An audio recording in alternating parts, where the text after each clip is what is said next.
evening, ladies and gentlemen. Welcome to another epic episode of Cigar Lounge Live, episode 26. Can you believe we've done 26 of these? That's incredible. With me, as always, he's back in the building. Y'all please give it up for Mr. Hawkeye. What's up, guys? He's back in the building. He's back off the road, joining us once again in the lounge. And look, we're back in the tent from last week. Last week we had the legend on, special guest coming on every now and again.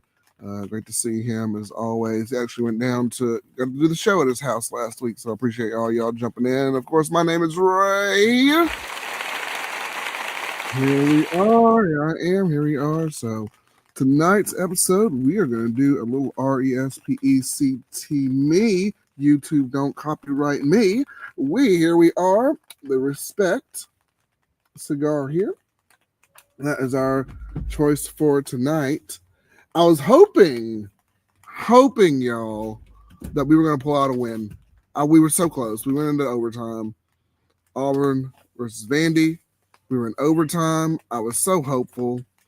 It did not happen, but that's okay. I was going to change this to, is there a possibility? Is there hope for this team?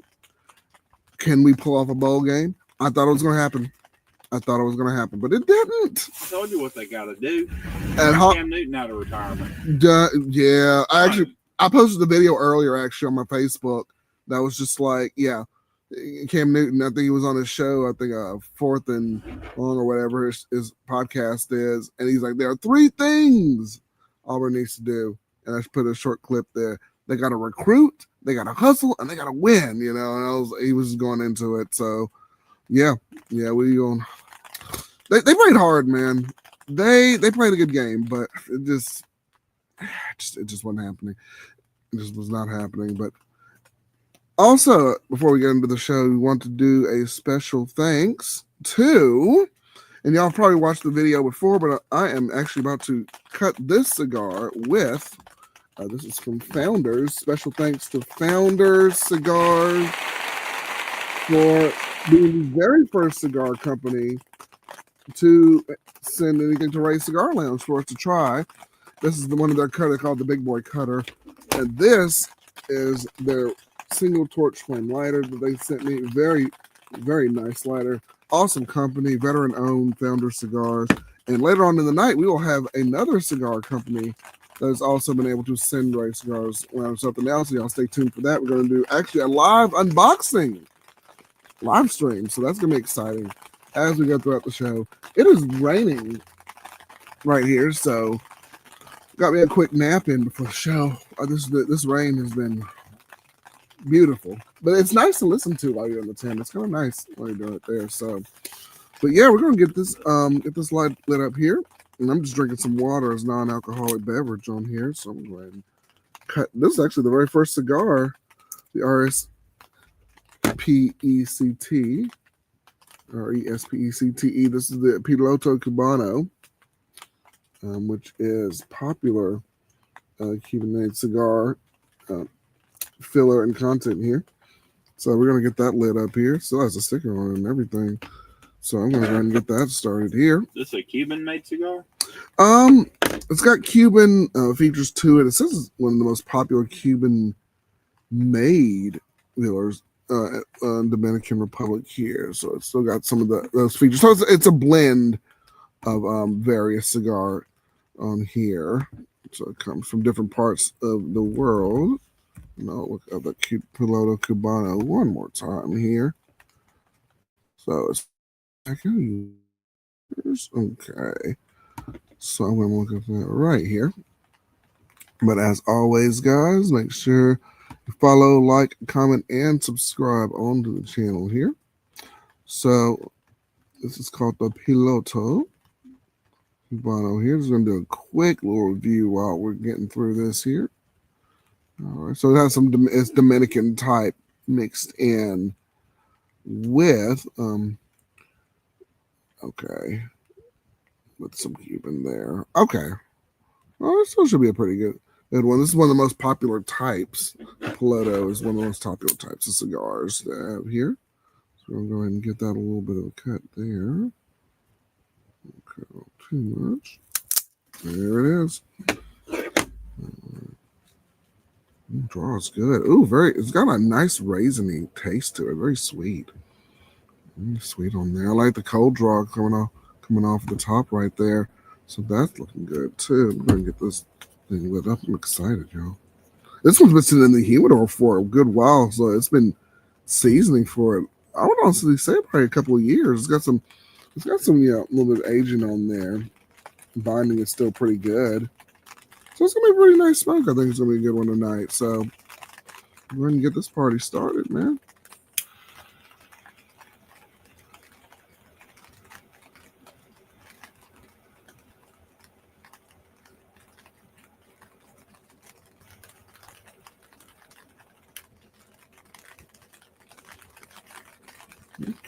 That's the first time I paid attention to you lighting a cigar right off the bat. Yeah. Looks like you're a little bit lusting after that cigar. It does. I don't know what it looks like lusting, I guess, but go ahead.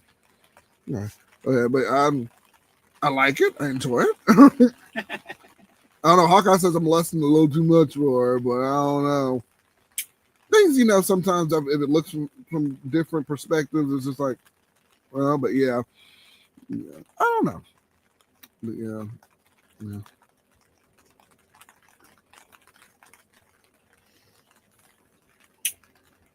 Getting some raisin from this. Getting some raisin from this cigar, so it's not bad. Some nice raisin, some sweet flavors to it. Well, pretty good so far. Pretty good. Pretty good. Your wife would not like this. It tastes like raisins for sure. Yeah. The lovely wife is not a fan of raisins. Not a fan. She cooks with a lot of different stuff, but raisins is not one of them. I'm surprised that she'll let them in the house. Yeah. Yeah, and I said, of all the things you cook with, that's not one of them. And beans. She does not like beans. Beans, Green yeah. beans are it. Mm-hmm. She makes beanless chili. She does. It's good, but it's different, But hey. Well, I mean, it's good, but when somebody says I'm making chili, that's not what you expect. No, that's true. That's true. That is true. And I apologize, y'all. I do not have my links in the description of this video. But I'll of course, make sure y'all like, comment, and subscribe as always. Make sure y'all hit the bell if you're notified. And if you are subscribed, please make sure you stay subscribed to the channel. And I do have a Facebook page and a group. You just type in Ray Cigar Lounge, you'll be able to find it, or just find it on my main page, Ray Cigar Lounge. All the links will be there. I'll go back later on, put it in the description of this video. I did not have them on here now because we're just starting and jumping into the show. And if you see that nice QR code sitting right up there, and I was able to point to it that time, that'll take us to your PayPal. So that'll be able to, if you'd like to give a donation, if you just like what we do, if you're a fan of what we do, just scan that QR code with your phone. We'll take us to our PayPal. We're able to give a donation to the channel and check us out. Every little bit helps, and just help us continue to do what we love to do here. So, all right. Enough of the shilling. I'm going to continue to jump into this cigar here. Enjoy it right there.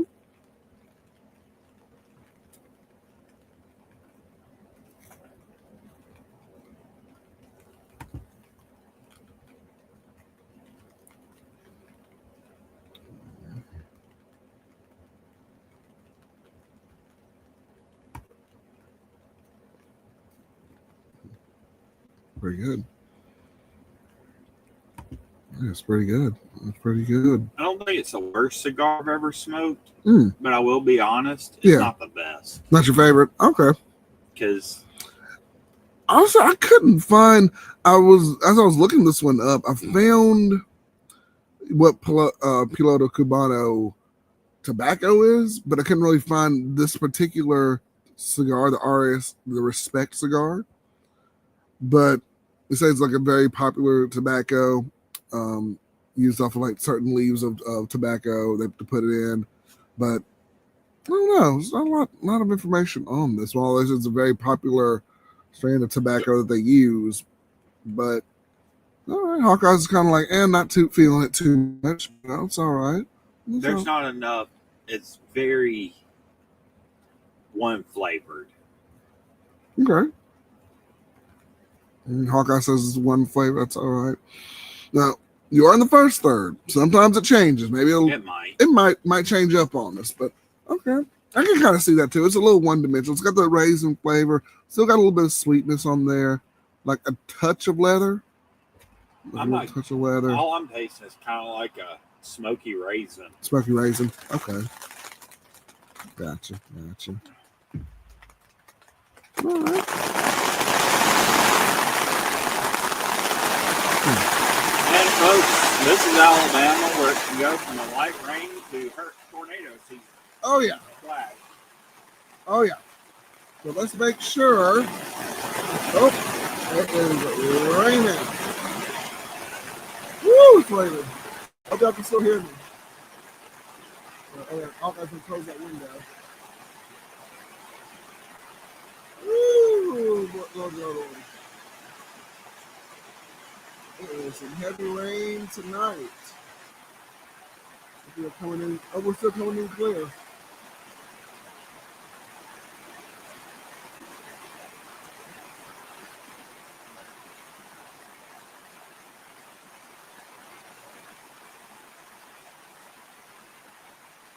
Definitely nice to listen to. Yeah, so we can't hear anything. That's true. But it is, so forgive us if you can't hear us throughout the live stream. It has been raining on and off, so hopefully we're still coming in okay. But right now, more on than off. More on than off. Woo, definitely on. And right before I walked out, it was supposed to be like sprinkling a little bit, and then just the whole bottom just fell out, it looks like. But we should do a sleep meditation video right now. We try to put everybody to sleep. Oh my gosh, yeah. I'm gonna dim the lights. There we go. Or you can watch us sleep. Yeah. I'm good. I got a blanket. I can sleep. I got my robe. I'm in, man. Hey. I'm in it. I ain't walking back into the house. Not yet.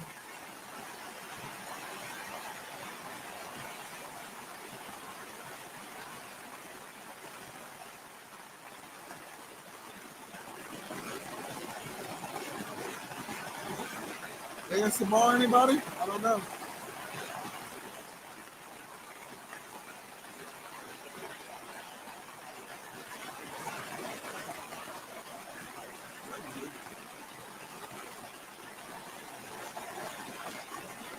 They have to change the thumbnail for this. I don't know.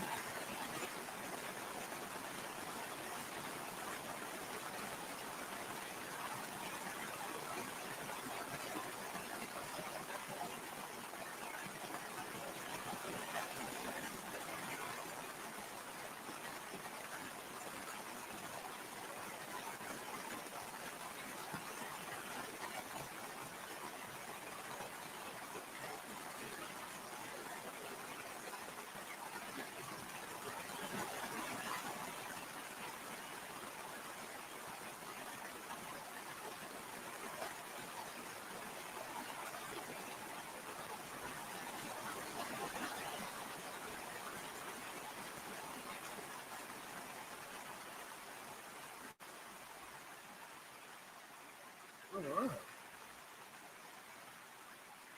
Well, all right then. We are back on, listening to the smooth sounds of rain. We are momentarily back. If it might be letting up now. It might be. Oh. It really just let up. Like now, like it's light rain, but I don't know. Then it might. It's like a water faucet. It turns on and off when it wants to. It's crazy. But I can barely hear anything at all. I don't know. It's gonna be a weird show, y'all. It's gonna be a weird one. But we're here for y'all as always. Any questions, comments, anything y'all want to talk about? We are here. We are here. Maybe a shorter show than normal, but we are here. Maybe a longer show than normal. If it keeps raining like that, I ain't going back out there. May as well stay on live stream. Oh, that's true. Hawkeye's like, Yeah, Hawks don't do very well in the rain, so he's probably gonna stay in, make it himself comfortable. I can do well in the rain, but I'm not going to go out there, get wet and cold, and try to climb into bed. Yeah, Yeah, doesn't sound fun. That's gonna be nasty. Oh, look at that! Now, oh my goodness! And now it's gone. Now it's like gone. This weather is weird here. We are in Alabama. This weather is very unpredictable and very weird. Like earlier, it was like 75 degrees. Now it's just like 62 and raining. So who knows? And the cows are like going crazy out here earlier, right? Like right before the show started. I don't know if because they knew this weather was coming or something was out there. I don't know. We're here though. We are here, and I'm coming through pretty good. So Hawkeye's coming through pretty good. Okay, so good. We survived the rain. There we go. Clearly, rain won't kill you if you're in a tent. It won't. A good tent at least now. Yeah, I got the rain tarp on. I'm ready. We're ready. We're ready for action. Oh yeah. We keep having to do little repairs, stake it back up, but. Mm-hmm.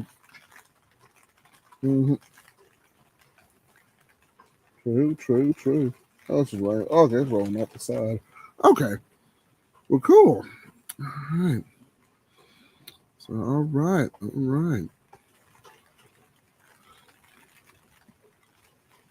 R.E.S.P.E.C.T. So your thing is going to have to be bigger than this tent when you get a building. Oh, I know. Oh, no doubt. I've already got the dimensions already set up, and even to the point where Rachel, she wants a fire pit, which I'm going to incorporate like a side and kind of make it out to be like a little outdoor thing where people can go in and out of the building. It's going to be awesome. It's going to be awesome, man. But yeah. It's definitely going to be a lot bigger than this tent. I will tell you that right now. But yep, it's going to be awesome, man. But, for two people, it's sitting bad, but yeah, I know, like on your birthday, you're going to have 5-6 people in there. Mm-hmm. That wouldn't fit in here. No, not comfortably at least. No. But yeah. What's going on, Fogey? Fogey's jumped in the chat. Good to see you, man. What's up, Fogey? You missed the weather. Yeah, you missed the downpour, or maybe he was listening to it. I don't know. Yeah, I don't know, but we survived. We made it through the weather. So, but it was oddly enough for November. It was 78 degrees at the peak of the day. We had a yard sale not too long ago. We were trying to sell off some stuff. Didn't do too bad for a yard sale, but it was like 78 degrees. I was shocked. I was like, 78 degrees don't surprise me in November. Yeah. 78 degrees in December doesn't surprise me. None. Oddly enough, on Christmas Day, it was like 80 in the 80s. Yeah. Like I had to take my all the time. I was like, this is weird. Like no winter wonderland here in Alabama. Not a lot. Well, not often. The thing is, our weather is so crazy here that it'll be like 15 degrees one day or 20 degrees one day, and then the next day it's 70. The next day it's 80. The next day it's back to 25. That's just how our weather works. Yeah.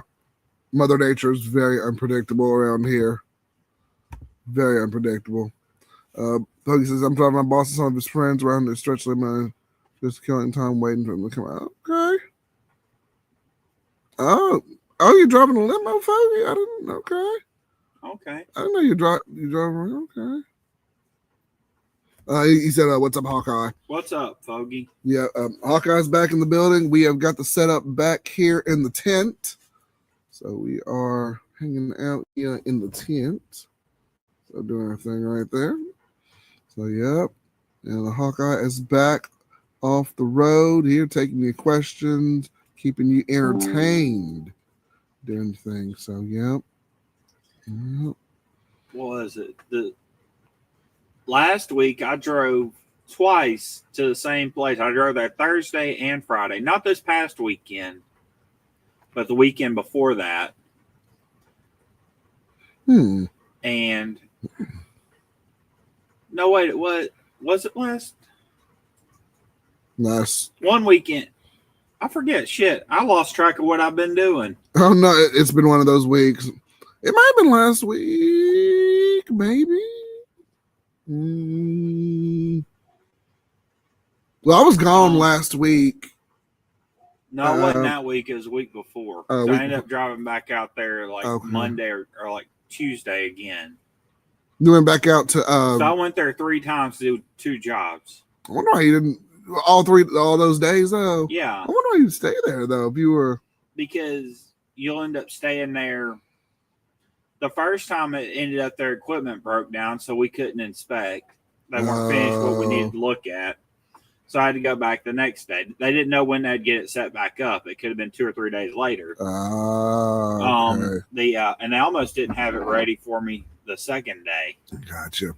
But he called, said he would be finished with that morning. Anyway, then like the Tuesday after, so it's like 4 days. So I ended up staying down there like 6 days for 2 days of work.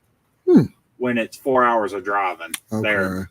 When it's like 4.5 or about 8 hours driving there and back total. Okay.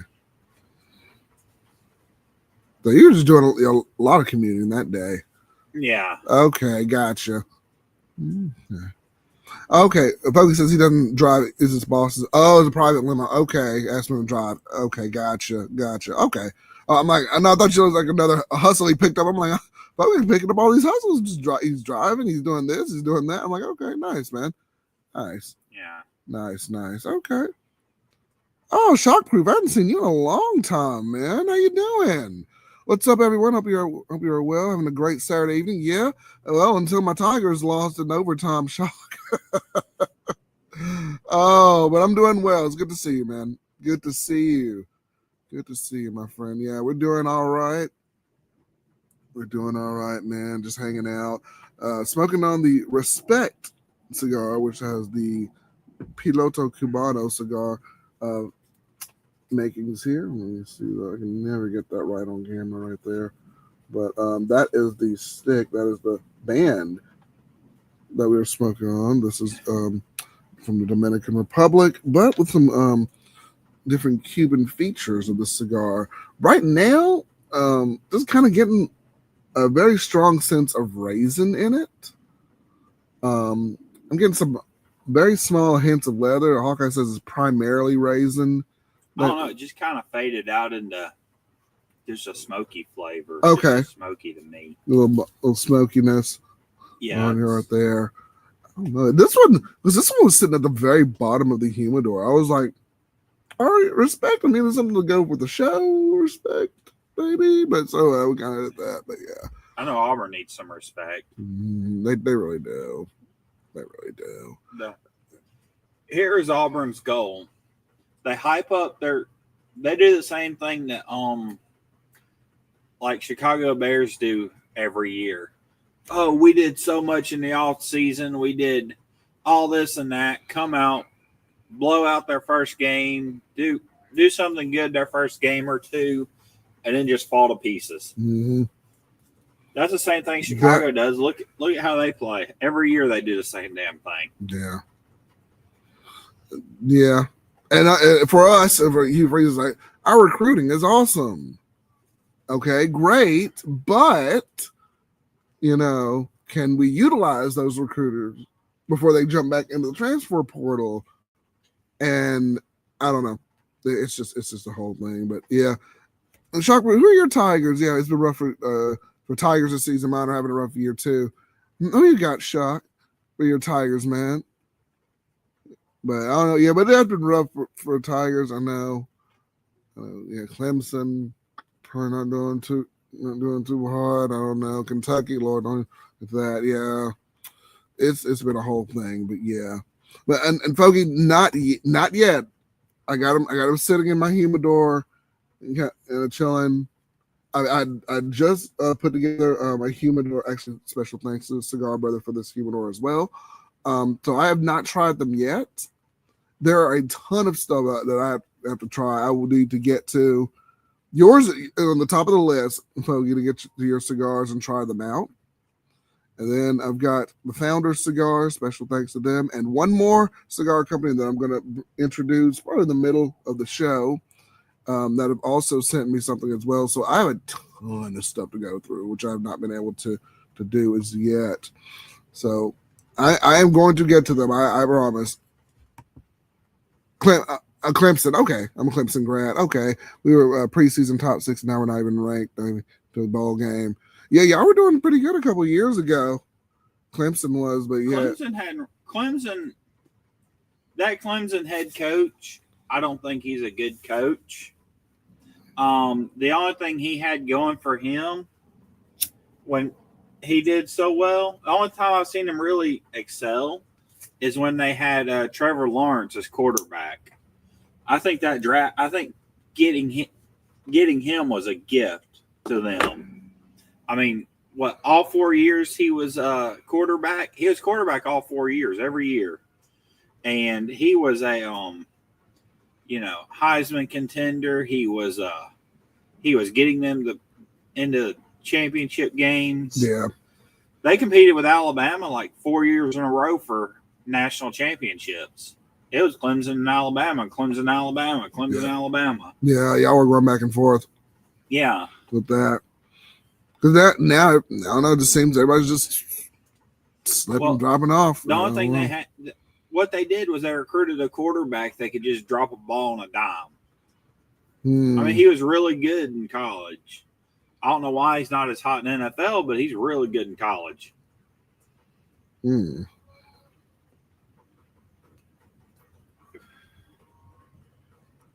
That's what we thought with Jackson Arnold too. Yeah. We saw what happened with that. Lord. We try to hype up some of these people, and it's just like, no. Nobody. I don't know if Clemson really did, but I didn't hear much. Like, I never really heard any hype about Trevor Lawrence until it came close to the game day, until it came close to the final weeks of the season. Every year it was like, hey, he's doing really. Clemson just put together a great team.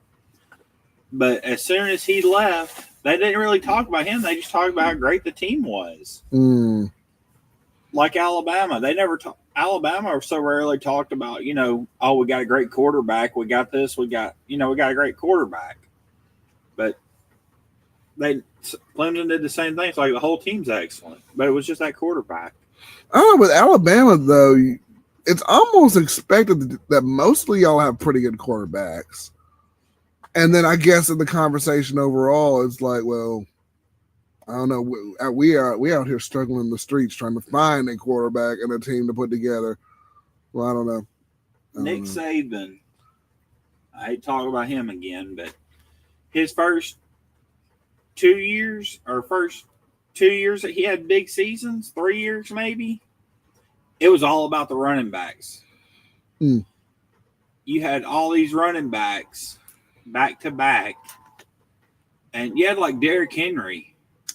Derrick Henry set a record for most rushing yards in a game, and also set a record for most rushing attempts in a game.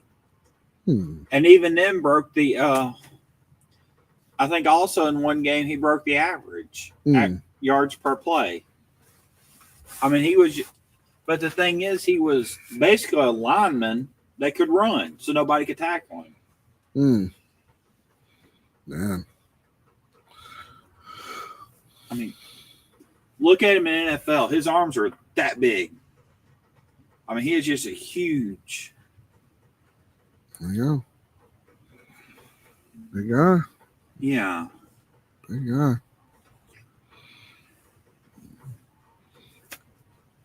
Derrick Henry.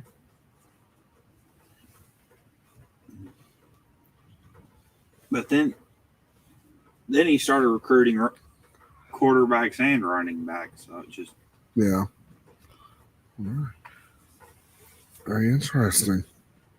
And if y'all are just now coming in, we are going over some of the football greats, SEC greats, and everybody in between here. So just make sure you like, comment, and subscribe to the channel. We got our good friend Hawkeye back in the building, and we are smoking on the Respect Piloto Cubano cigar here. Y'all go check that out as well. If I can get it on the screen right there. Check that out. And we're just doing our thing. Just doing our thing as always. Open chat. You guys always dictate the chat. Always help us go along with that there. And if you really enjoy what we do, make sure you hit that QR code. Oop, I did it again. QR code right over there. That'll send us to your PayPal account if you want to give us a donation right there. That we appreciate it. And just follow us. Just type in Raise Cigar Lounge and just follow our social media. Because I do not have it down in the link of the description tonight. But I will go back and put it in there and just look on the page and you'll be able to find us. All right. Nice. Very nice there. All right. We've got a couple of people coming in. And y'all, Alabama and LSU, that's going to be a big game. That's going on right now, Alabama and LSU. So, yeah. It's probably close to over right now. Okay. My neighbor's a huge LSU guy. Oh, my gosh. Oh, Alabama's tearing up LSU. Oh. Oh, no, it's only 17-9, but Alabama's got the ball still. Okay. They're up. Yeah, Alabama's up. Oh, yeah, it's a very terrible year for Tigers. Oh. It's never a good year for Tigers. It's a rough one. I'm telling you, man. I really thought we had Vandy. I thought we had them. We did not. There's only one team with an elephant as a mascot, and they're the ones that keep tromping over everybody. It seems for so. Decades. The elephant never forgets, it seems. That's the old saying, man. Oh, my gosh. Yeah. Ooh, we're getting tore up. Boy, I tell you. And Fogey said he went into a cigar bar earlier to kill some time out of it. Oh, Ferry Otego. Okay.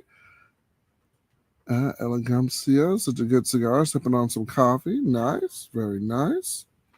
All right. Good deal.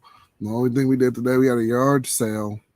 Got rid of some stuff. Surprisingly, got rid of some toys and all sorts of stuff that I didn't think we'd get rid of, but we did. So hey, there you go.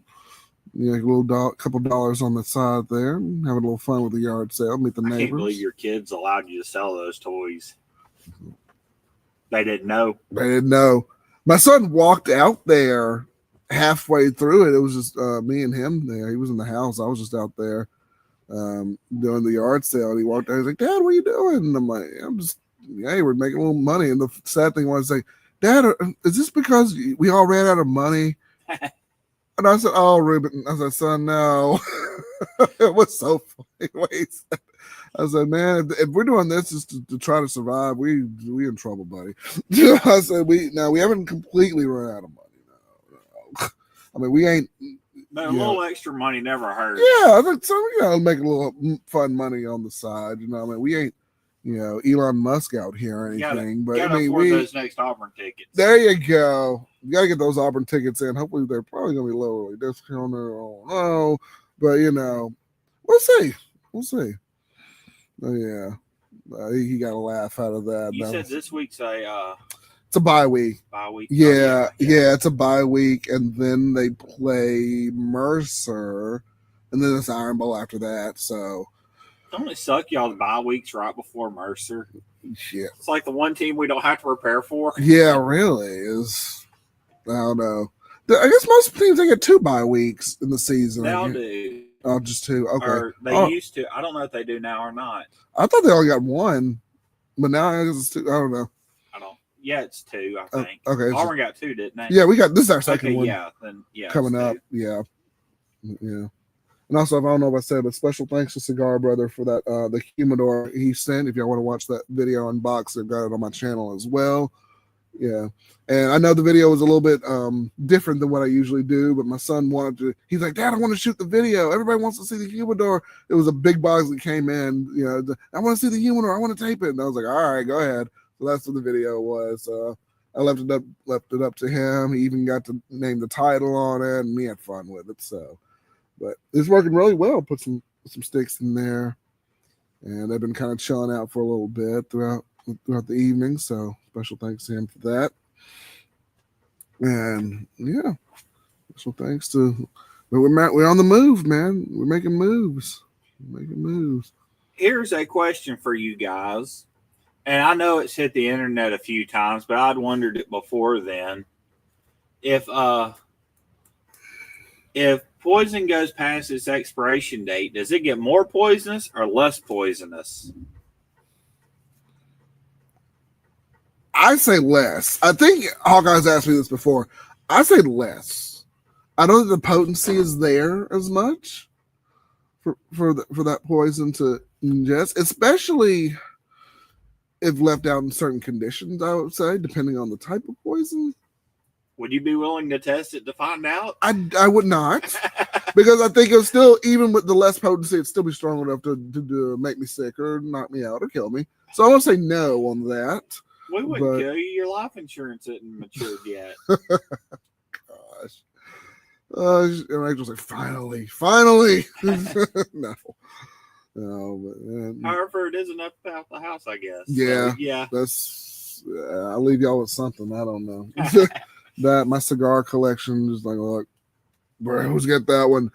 But yeah, that's my opinion. I don't know. I don't want to have to hold this cigar channel up by myself. Oh yeah. Hawkeye will have to just take over the whole thing, or. Oh,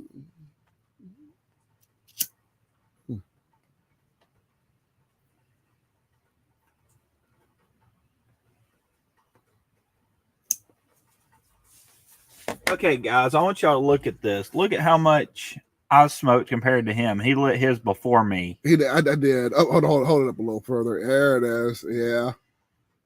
He lit his first, like 4 or 5 Look, I'm not first. that much further behind you, though. Not we've only had him lit for 10 minutes.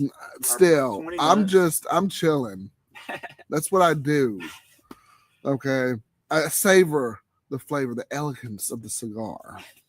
Although very, very raisiny as it is. And I wonder if it's because it was put at the very bottom. It caught like everything else that's there. I don't know. I don't think that's it. It was in the cellophane.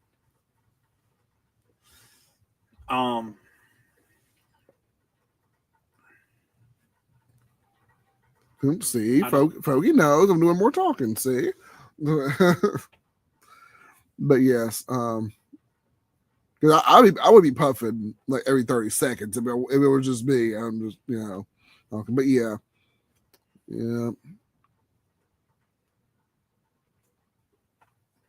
Wait a minute, I'm not seeing their comments. You don't see the comments? Uh-oh.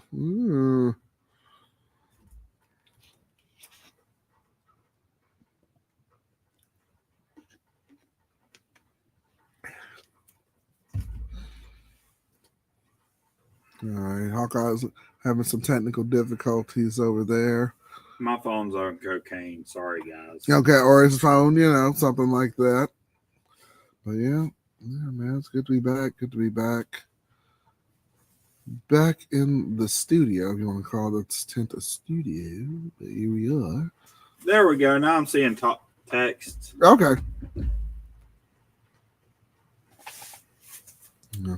Let me know what y'all are smoking on tonight. You're smoking on anything good or anything unique. No, we always have our fun, open conversations and hangouts. So, actually, if y'all stay tuned at about the 1 hour mark, we will do the unveiling of our second company here. But if y'all been following the channel a little bit, you'll probably know which one it is. But we're going to be doing an unveiling at about the hour mark here on R.E.S.P.E.C.T Cigar Lounge. So, we'll be checking those out because they just sent this to me about 3 days ago. They've been kind of just chilling. Hey, Fogey, if you'll be on then, you can suggest his next cigar and let it be one of yours. He can give you a review live. Good. He probably wanted me to smoke him in peace. But I never mind reviewing or doing anything else. But yeah. Oh, see, there you go. Fogey's in. Okay. Yeah, that worked. That'll work, man. See, I'm the brains of the operation. Well, that worked out. But I know you remember him saying he wanted me to smoke in peace, so I've been kind of let him sit the humidor as well. But but it's all good. However we want to do it, man. It'll work out. All right. Guys, let us know your comments and questions down in the comment section below. And we'll go from there. Always go from there. Always a good time.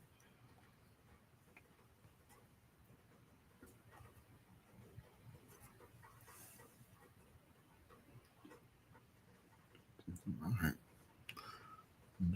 I gotta admit, sometimes my favorite part about smoking a cigar is just watching the smoke. I agree with that. I absolutely agree with that. I even had some friends back in college. They used to do smoke rings, man, with them. And I said, I don't know how they did it, but they kind of cupped their tongue and then they would make perfect little smoke circles. I cannot do that. I've tried, but I don't think I want to smoke enough to get good at that. I couldn't do it. But I think they did it with like more like black and milds and vitals and stuff. I don't know if it was just easier to do, or maybe they could get more smoke and then get practice with it. But it was something unique they did. And I was like, oh. Okay. I don't think you can get more smoke off a black and mild than you can a cigar. I don't know. Mm-hmm. Might be more densely packed. Yeah.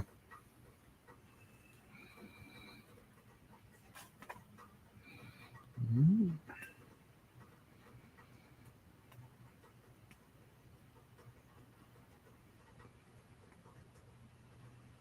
The Army used to tell you, I've heard this from a few older guys that were in the Army, used to tell you that nothing burns hotter than the end of a cigarette.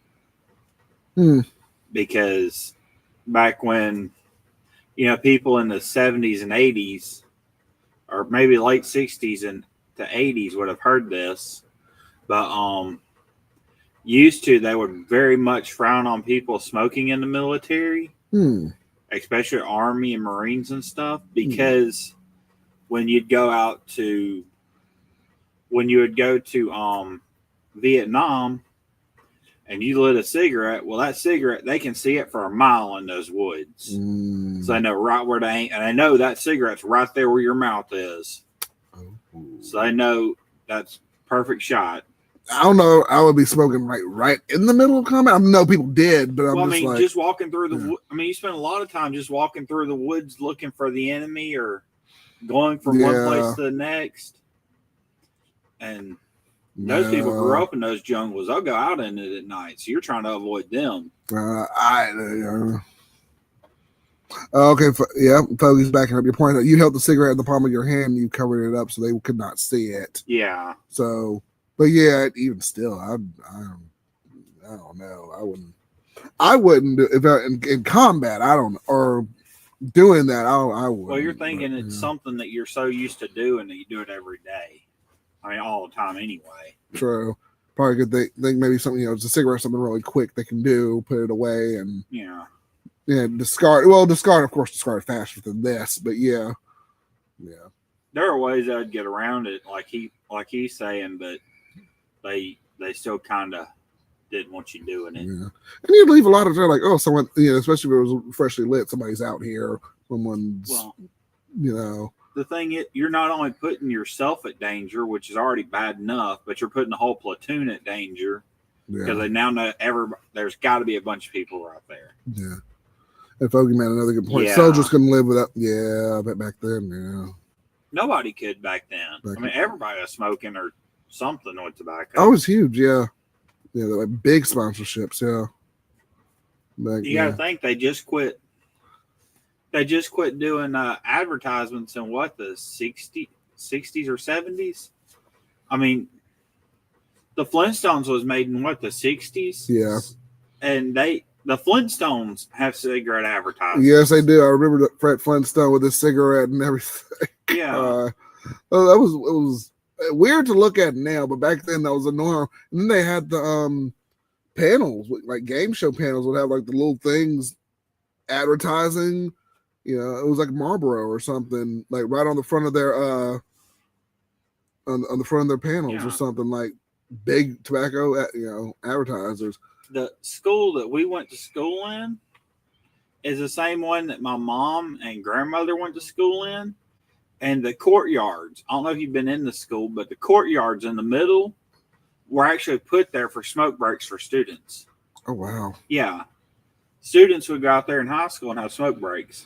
It's crazy, man. They have completely my alma mater, they used to have a little place like right in the middle between the two dorms where people would go out there and they would smoke or whatever. And over the years, they've limited it to you can't smoke in front. You can smoke right in front of the dorms, in front of the doors. Then they moved it to like right in the center, so you were just enough feet away from everybody else. Then they moved it over. There's a little steps on the side of the building that's kind of away from everybody else, but it's closer to the streets. And then they just completely banned it all together. So they were slowly, taking it out of school altogether. Because I remember smoking cigars like right outside of the dorms, and now you can't. That's a smoke-free campus. They say it is, but smoke-free campus now. So that's a good fantasy because you're not going to stop college students from smoking. They'll find a way somewhere to do it. Yeah. The law, the college don't just say it, but the law says they can't drink unless you're over 21, and nobody in college is over 21 unless you're junior, senior year. Right. Usually most people, year. Right. Yeah. And all them college students go out and drink. Oh, yeah. And they have big parties. Why are they trying to stop the smoking when they're not even stopping the big campus parties? No. You can't stop all that. They can try to regulate it, but they're going to find ways around it. Yeah. I mean. Well, if they stopped it altogether, nobody go to that college anymore. You're not getting the college experience. Mm-hmm. Yep. Or other people would literally just go off campus and do it. They would find ways. They used to have parties all the time off campus. People would just, I'll just go literally right across the street and do it. Like, okay. Or find places to, what? Yeah. So, but yeah. And Fogey says right here, doctors smoked in hospitals, smoked on airplanes, smoking with, it was fashionable back then. Yeah. Yep. And now it's a massive taboo in those places, but hey, welcome to Ray's Cigar Lounge. We have cigars. Now they moved on from you can't smoke cigarettes to you can smoke marijuana. In the 60s, you couldn't smoke marijuana and you could smoke cigarettes. Yeah. The thing is, if you're just getting down to the basics, both are equally bad for you as far as the smoke. I mean, there's no smoke that's good to inhale. I don't care what you say. No. And at least smoking doesn't mess with your head. Not as much. Not nearly as much. Not as much. You can fully function smoking a cigarette. I wouldn't. Yeah. I'd have kept the marijuana legal and the cigarettes legal. Yeah. Washington, don't take away our cigars, please. Yeah. Also, I was going to make this into a short. I may still do it. And there were politicians that would break down, that would actually, talk about certain, laws or plans that they would do. But how they would do it? They would smoke a cigar, eat a steak, and play poker. And that's just how they did it. It doesn't matter which side of the aisle you're on, Democrat, Republicans, Independents, everybody got together over this and a beer and a steak dinner and sometimes some gambling. Now, would they ever come to an agreement on anything? No, but this was this conversation starter. This was the thing that did it. And I read actually, and again, it doesn't matter how you feel about this person, the Barack Obama, the Audacity of Hope, there is a part in the book, and I don't remember if it's in the early chapters or what, but I remember Barack Obama was just like, hey, when I tried to go over everything, I spoke to all these old school Republicans. They would have a cigar, they'd have a steak, a drink, and we would just break down, our issues of the day by smoking cigars and eating steak or, whatever dinner or whatever they were doing. It started over cigars. I say that because the irony now of what's going on in Washington, they're trying to ban it. What's a premium cigar? What's this? What's that? I'm like, y'all know what this is. Y'all done this for years, which is what's killing me with that. So I don't know. That's just what was kind of crazy. So I was actually going to make a short about that later on. I'm like, Washington, y'all know what this is. And I may still do it. But yeah, it was something that was on my mind. Like, y'all know what this is, especially all the stuff that's going on over in Capitol Hill. And I know women of the PCA and some of the ladies in the quote cigar movement that are trying to go out there and trying to petition this stuff, and people not knowing what a premium cigar is and what's flavored and what's not. I'm like, y'all know what this is. Y'all are here playing games. But yeah, anyhow, that's just my little spiel on that. And Shockproof, yeah, and we were just saying that my high school had a smoking area for students until like 1990. They removed it my sophomore year, kept kids from sneaking into the parking lot. Or yeah, kept kids from sneaking into the parking lot or leaving campus. So that's interesting. Shockproof, yeah. So what we were talking about earlier, yeah, and Hawkeye was saying that there was a area where the kids would smoke, and Shockproof just left a comment here saying the reason they had that so they wouldn't like leave campus or sneak into the parking lot and do it or things like that. Well, it was legal in the school, so they could, yeah, they could. That's the thing. It's not because they put it there because it prevent the kids from going somewhere else, but it was legal to do in school. The school would actually give them a full break to smoke cigarettes. That's interesting. Wow. Back in the 60s, yeah. Yeah. 50s and 60s. Yeah. 60s and before, but yeah. That's crazy. But he said it went all the way until 1990. What the Shockproof was saying there. From when he said he was in school, I said that's wow. Might have been his school, but yes, yeah. I know my parents couldn't smoke at that school. Okay. I don't think so. Okay. All right. That's interesting, man. Okay. It also could vary where you are, where you live. So that's interesting. A little bit of smoke history. I like this. While you were on the subject of what politicians used to do, yeah, at the first Constitutional Convention, the delegates. This is a celebration for the Constitutional Convention.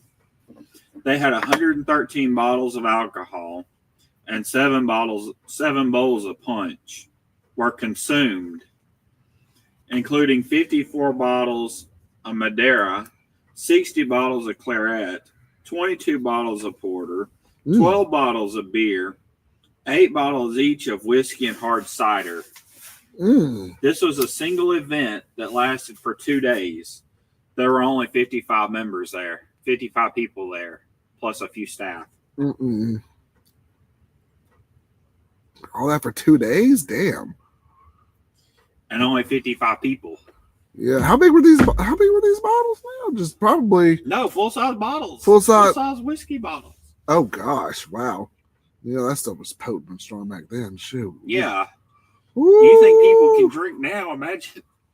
And these were the people that wrote the Constitution that were drinking this much. Clearly, alcohol does not fuck with your head that much. I don't know. That's crazy. Oh, okay.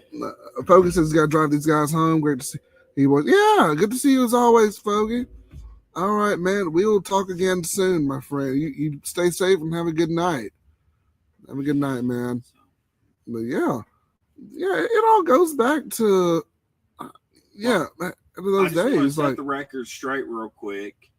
The ones that drank the heaviest won all the wars. We drank real heavy. Won the American Revolution. Won all these other wars, and everybody's all about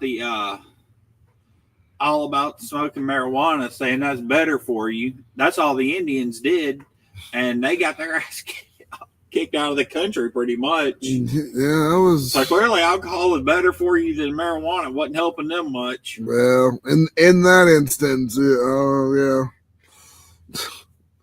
Oh man. Yeah. But yeah, it's just I don't know. It's just like I don't know. It still kills me. I'm just like I can't believe like we're even having this fight and in Washington over these cigars and premium tobacco and what these things are. I don't know. That's crazy. And everything's getting misconstrued as being cigarettes and stuff like that. And I'm like, I hate cigarettes straight up. I do not like the taste of them. I do not like the smell of them. But cigars is like, yay, cigars. But it's and you do this in moderation. You do this to relax. You don't do this because you're trying to you're in the middle of something. You're trying to do a smoke break. You do this because you're unwinding. But I don't know. I don't mind people that smoke cigarettes. I don't like cigarettes. Right. But you can, I mean, you can go off, smoke your cigarette for 10 minutes, come back, 5-10 minutes, come back, and, there's no difference in you. So I don't see how it can bother anybody else. Yeah. I mean, yeah, I don't want you to do it right in my face, but yeah. I mean, if you're about 5-10 feet away from me, it don't bother me if we're outside. Yeah, that's fine. If you're far enough away from me, I agree. I agree with that. Yeah. And as far as it affecting kids and all that stuff, 90% of the parents should also be responsible for keeping the kids away from the smoke at some point. Yeah. Because I think there should be smoking designated areas everywhere. Because people still do it enough to where it needs to be a thing. Oh yeah. But the parents need to be responsible enough to say, hey, the kids don't need to go near that area, while the people need to be, it's equal responsibility. You need to try to keep your kids away from it as much as they need to keep you. I agree. I do agree with that. And it's crazy, even at my job too, you have to go across the street if you want to have a smoke break. Like people want to smoke cigarettes, and so it's like a few feet away, not across the road to do it, and you got to do it in this one like little spot in somebody else's parking lot to like have a smoke break or whatever. So there's no designated place for us to do it either. But yeah. And Shockproof, I'll read this comment here. Shockproof says, I wish they would lift the stupid embargo and allow us to order Cuban cigars. I would like that too, just to limit the quantities, and we can stop. So, the counterfeit stuff too. Yeah. I agree with that too. I wish they would just end this embargo crap and just come in already. I don't know. It might be a while though. I don't think the U.S. is going to let up on Cuba. I believe the U.S. is always going to be pissed about that missile strike attempt or whatever they were trying to do during the. Yeah. Which war was it? During the Cold War? Yeah. During the yes, Cold it War. was. Yeah, Cold War. Doing that. I agree with that. And Ben Smoking has jumped in. What's going on, buddy?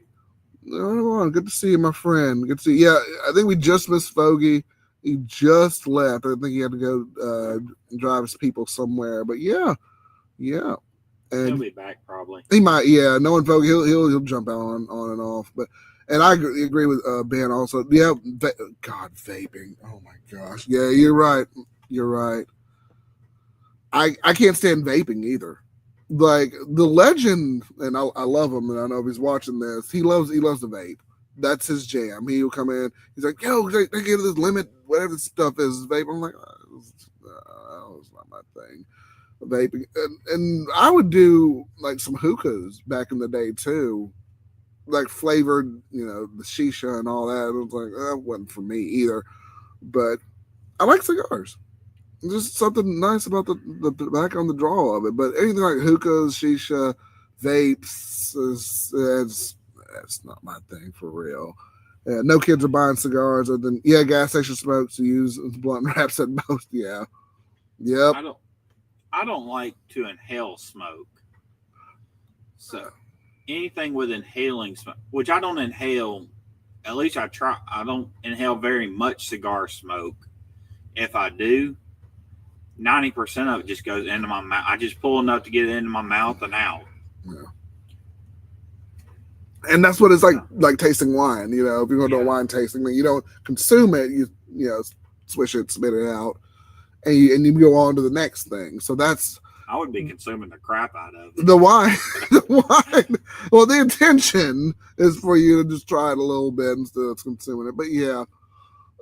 And a good point with Ben said it too. Vapes have killed people. They failed at stopping vapes, and kids sometimes. But yeah, they put real poison in the juices. There was a documentary about that too on Netflix. was a company that got, I think, sued pretty bad because of exactly what he's saying. They would actually put poisons in the vapes and such. So yeah, you got to be careful with that kind of stuff, man. And that's the fight. That's what we're fighting, though. You know, Ben. That's the same thing because they think we're lumped into we're all the same thing. They say smoke, and then they see, you know, this along with everything else. I'm like, well, it's not the same, you know. And so that's where the trouble lies, and hopefully they can get that straightened out in Washington. But I'm like, y'all know what it is. Y'all are playing games. Y'all know what this is. I don't know what America's problem with Cuba is now. I mean, I know what it was 50, 60 years ago when they started all this crap, but I don't know what their problem is with them now. You don't really hear anything about stuff with Cuba. Yeah. Except all the Cubans want to come over here. Yeah. And Cuba is close enough. We ought to just take over Cuba. I mean, we take a lot of those little places down there, like the Bahamas and all that, are American territories. Why don't we just take over Cuba too? Well, I was surprised it's not a part of the U.S. I mean, no, it's not. It's Puerto Rico. That's Puerto Rico. Yeah, Cuba. I don't know. I mean, unless Puerto Rico really wants to fight us for it. That would not end well. No, that wouldn't last long. No, that would not end well at all. Lord. We have more in one. We have more troops in one division than they have in their entire army. That's true.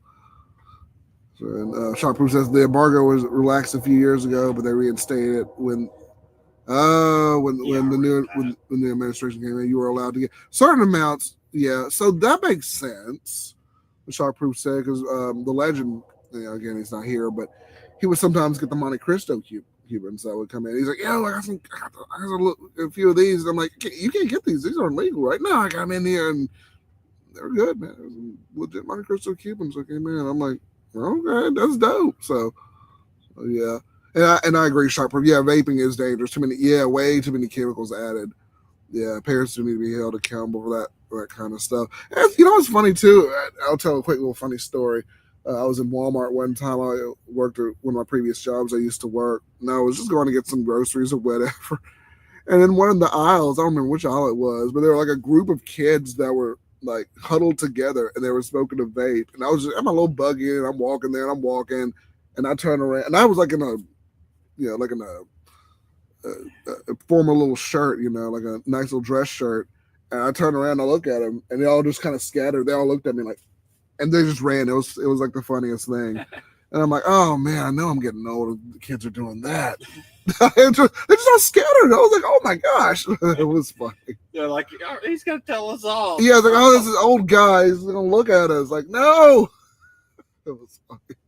Like, dude, we don't want to bother you. We did the same shit when we were your age. Exactly. I'm like, dude, I don't care. Like, they throw you out, they throw you out. I'm just here to get my eggs and go home. Like that's what I'm here to do. They just looked. It was just so funny. They scattered like cockroaches. They took off. Their problem is you'll get that Karen, whether it's an old guy or old woman, that'll come in there. Oh, you shouldn't be doing this, and this is hurting. Yeah, it's like you get that person. Yeah, yeah, you always get that person. You sure do. Like what's never hurt anybody? Minding your own business. That right there. Yep. Yeah. Yes. Ben says, y'all hear about the Massachusetts generation bans? The same government got in trouble peddling nose candy for the cartel. Not heard that one. Interesting. I have not. Hypocrisy, yeah. Yeah, it's a tough life for us, Ben. I know. And of course, Ben and all, he's a huge tobacconist. So of course, y'all subscribe to him. Y'all go check him out and check out his content. Ben is the heart of the small cigar community, man. Y'all go check him out. Y'all definitely go check him out, man. He's got some good videos and some good stuff on his channel. But yeah, man, it's a fight. It'll continue to be a fight until we get somebody in there. It's like, okay, this is okay. Obviously, keep it 21 and up, but don't completely shadow ban us. I don't believe it or should whatever. be 21 and up. I believe it should be 18. It was 18 when we were growing up. Yes. Yeah. Okay, and then he's elaborating a little bit. Generational bans. Oh, okay, born in 2007 can never. Oh.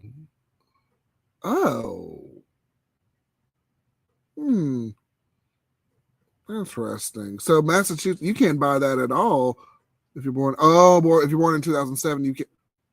That's weird. Okay, that's very strange. Is this the only place that? Let's see. That's interesting. I have to look into that because if that's the only place that They would figure Massachusetts would do some shit like that, though. Yeah, that's okay. Interesting. That's very interesting. Well, and I guess the hope is that it doesn't do that everywhere, or it doesn't start to become a thing. I hope not.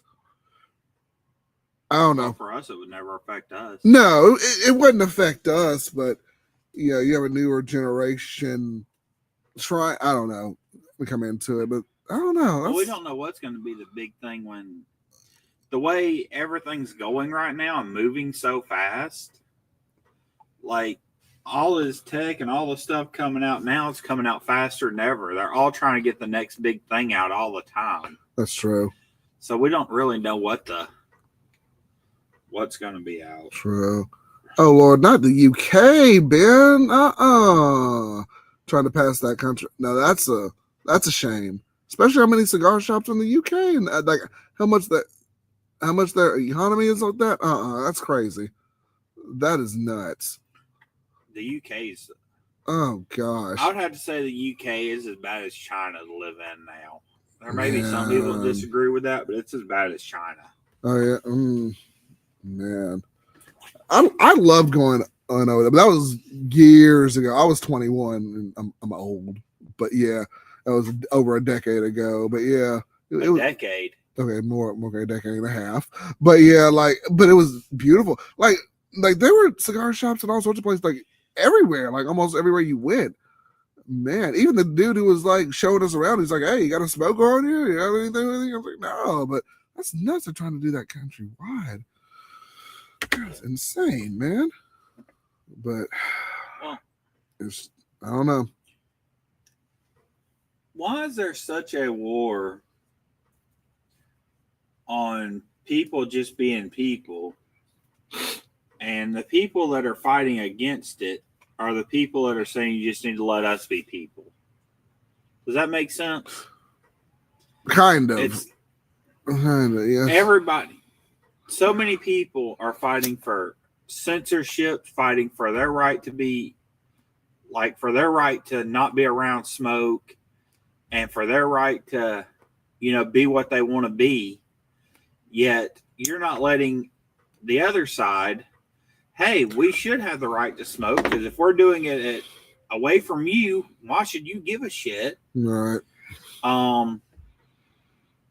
Gender things. If I call you something, right, assume that's what I'm gonna call you because that's the thing you're giving me.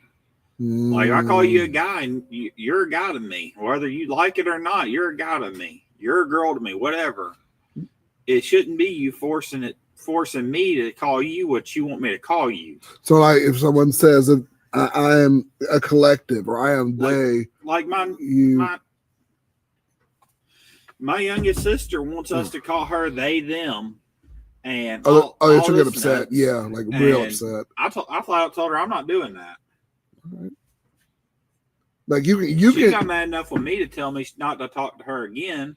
Like, you know what? It's a trend. It's not and you don't want to be super say it's a trend, but she's and I'm sorry, like a chameleon. She'll go from one thing to the next and change colors. And it's like, you were doing this because now it's popular. You're doing this because now it's there. She is the perfect example of she is determined to be the victim. Oh, we know. Yeah. Yeah. You should have saw her at the thing we were at a couple weeks ago. It looked so sad. I said, I said, this is a big party for you, and you're going to, you're moving into a house, you're going into this society. How are you in a wheelchair? You half my age. How are you in a wheelchair? You're not half my age, but I mean, you shouldn't be in a wheelchair like that. 9 months ago? Like that, 9 months ago, she walked around Disney, kept up with everybody. She was getting it, yeah. For a week. Yeah. The only thing that's happened, and it took her, 6 doctors to approve her a wheelchair? Yeah. Because she don't want to walk. I said, that's nuts. That is nuts, man. Like, and it's sad. I was at her thing, and there was a lady or somebody that went to her church. I was sitting next to me. He's like, how's your sister-in-law doing? I said, if she recovered, I'm like, I don't know what to say. Like, what do I say? No, she hadn't gone to a mental health specialist yet. Oh, that's exactly what I'd have said. Oh man, because it was awkward. I was like, because I was like, dang. But yeah, it's nuts, man. It's like, don't play the victim. Like, people don't. I mean, I don't know. It's a weird psychological thing. I don't know. I go back to my best friend, the legend. It's funny. The first time I met him, he's like, "Yeah, man, I have this problem. I have cerebral palsy. I'm blind in one eye. I'm narcoleptic. I'm this. I'm that. I'm this. I'm that. I'm underweight. I was the size of a Coke can when I was a baby." He'll tell you all this stuff, but he gets out. He's extremely active. Yeah, and he doesn't want to be all those things, and it kind of sounds like his sister's like the complete opposite. Like, just she had the mask on like it was 2020. I said, "Come on now, like, what are you doing? What are you doing? Like, she was afraid somebody else might get her sick." I think is what they said. Yeah. Yeah, I was like, "Come on now." I said, nobody wants to be sick. I mean, it's few and far between, I guess. But the fantasy of masks keep you from getting sick is false, because preventing your body from getting certain amounts of diseases in you kills your immune system. So at the point that you do get sick, it's not strong enough to fight anything off. They say the likelihood of not, I guess, with the big thing in 2020, everyone wearing the surgical masks and everything, especially with COVID going around, the likelihood of it not getting it was higher. Now, there's always that small percentage that it could get to you. If Dr. Fauci did everything so right and was so honest and so good of a doctor and causing and stating all this stuff, then how come they had to sign how come they had to pardon him for anything that could come up out of his stuff? Like, he was pardoned for anything that comes up from the COVID. He's pardoned from. Why did he have to get pardoned from that? Here's another thing. Why did they have to, when you got the COVID vaccines, the federal government passed a law saying you can't sue from anything that happens to you from these COVID vaccines. That's automatically a red flag. I mean, both of those are major red flags. Like, if Dr. Fauci did everything right, why would they be able to press charges against him for what happened? So something was wrong. If the COVID shots were truly tested and actually worked like they were claiming, how come they had to pass a law saying you couldn't sue for any damages? A lot of that, I know, was not experimental, but I'm trying to think of where it was. But yeah, it was one of the very few defenses that we had. I know a lot of it was mandatory. Do you know half the country didn't take them? Mandatory, excuse me. Half the country didn't take them. Yeah, a lot of people were resisting against it. I didn't take them. So you're going to tell, according to what they were saying, that if you didn't take this vaccine, you're going to drop dead. I'm still here. A lot of people are still here. I had COVID. I had it twice. I had COVID. Mm-hmm. Guess what? I mean, it hit me like a bus, but I mean, I made it. Well, it gave me a headache for about 4 hours. I'm like, I've got a headache. And they tested me, said, well, you got COVID. Next morning, I woke up, well, hey, I'm fine. Well, no, you can't do anything because you can't leave the house because you got COVID. Yep. Couldn't leave that. You were quarantined. I'm like, so, okay, I'll sit here and watch TV all day. That's all I did. Weeks. Yeah. But when I was unemployed, that's all I did for like 7 weeks. Because you couldn't go anywhere. You know, brick and mortar stores. At the time, I was working at a brick and mortar store. You couldn't go there. And when I did start to work at CVS, when the quarantine, you couldn't stay past 8 or 9 o'clock at night, and I would get off at the night shift.